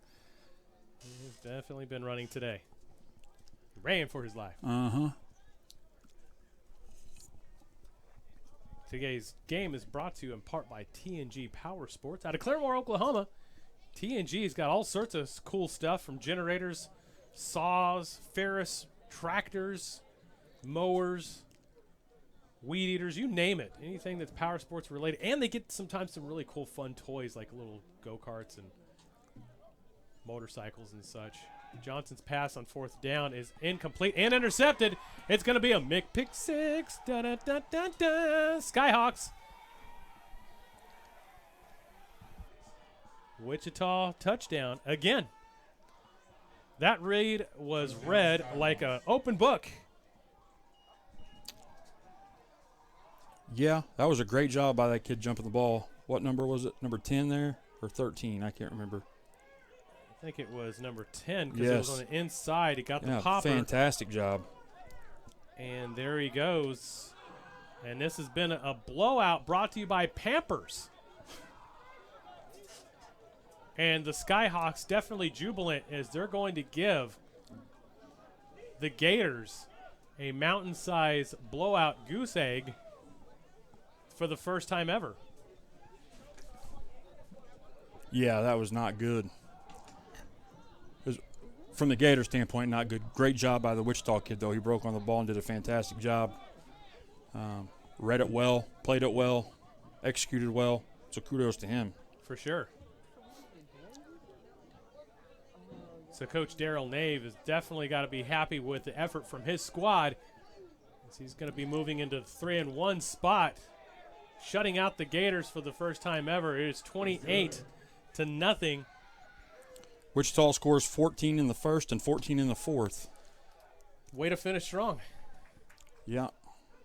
Way to finish strong. You can't really ask for a better performance out of those guys than what you've seen today. No, they came down here ready to play, and they always do. They always do. You know, always do. And one thing about this team, though, is that you just never know sometimes what you're going to get years in and years out. You know, you can get it to where you're going to see a team that isn't really quite there but pulls together in the playoffs. Then you get a team like this here that they took a loss against the Bears.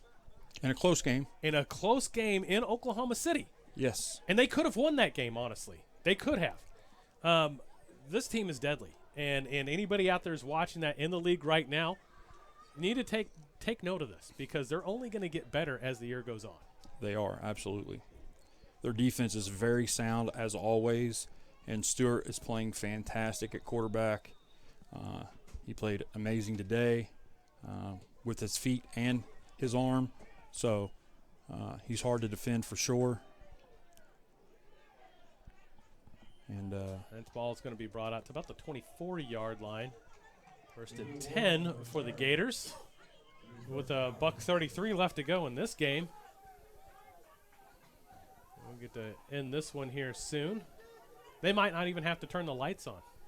Yeah, I mean, I was kind of thinking they probably already should have about 20 minutes ago, but maybe they're trying to save a little electricity around here. Well, speaking of electricity, you know, we finally got our electricity on a couple days ago in Claremore. Yeah. Some people are still without electricity, so that is terrible. It's a rough one going for them. But what I saw out of that community is something that I haven't seen. I've been around quite a few places in my lifetime, and this is the first time I've ever seen a community really pull together, truly in true form. We had volunteers out there that didn't even know each other, got together on Facebook and started cooking meals for everybody. That's awesome. Free of charge. If you're a tornado victim or if you're one of the first responders or even the cleanup crew, they're getting fed. That's awesome. Ball's in the air, and it's going to be a little overthrown. Honestly, I think the ball was fine. The receiver lost a step behind it. Otherwise, it would have been 6. Well, you can obviously see the difference in Sam's arm and Jalil's arm when throwing downfield. Sam has a much bigger arm, obviously. Absolutely. Good throwing motion. Ball is beautifully thrown. Nice tight spiral. Could have been, should have been, would have been caught, but it didn't, and it's second down.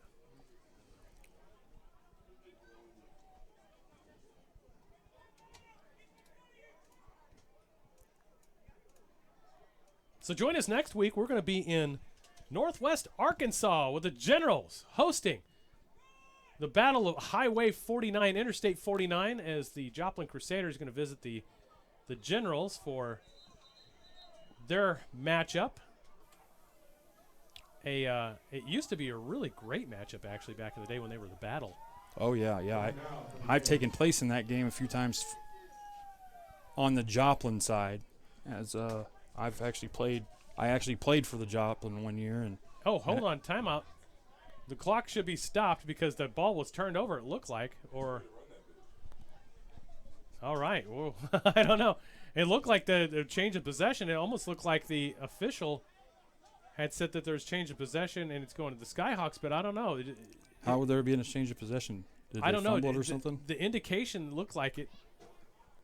I don't know what's going on down there, but they're going to continue writing things down. We're kind of seeing what's going on here. They don't know. We don't know. Nobody knows. Do you know? No. Was it a timeout? I don't know. I mean, they were pointing in the direction of the south. It looks like it is going to be Gators ball. Still, yeah. 3rd and 6. All right, 3rd and 6. Here we go.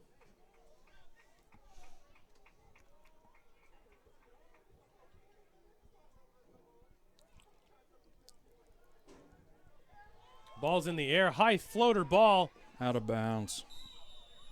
No bueno. The clock didn't even move. It moved just a second now. They are definitely not paying the clock operator enough money. He needs a couple more McDoubles. Ba-da-ba-ba-ba. McDouble. He needs a couple of one of those McDoubles and an orange high C. Orange High C. That's the drink of champions. That's right, baby.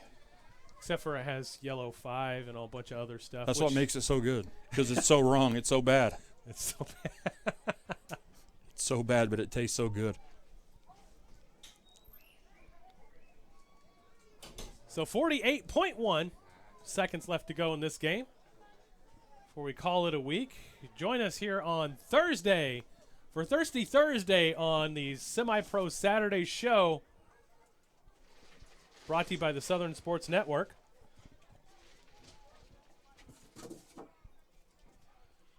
As we'll talk about highlights, scores, matchups, weather, and more.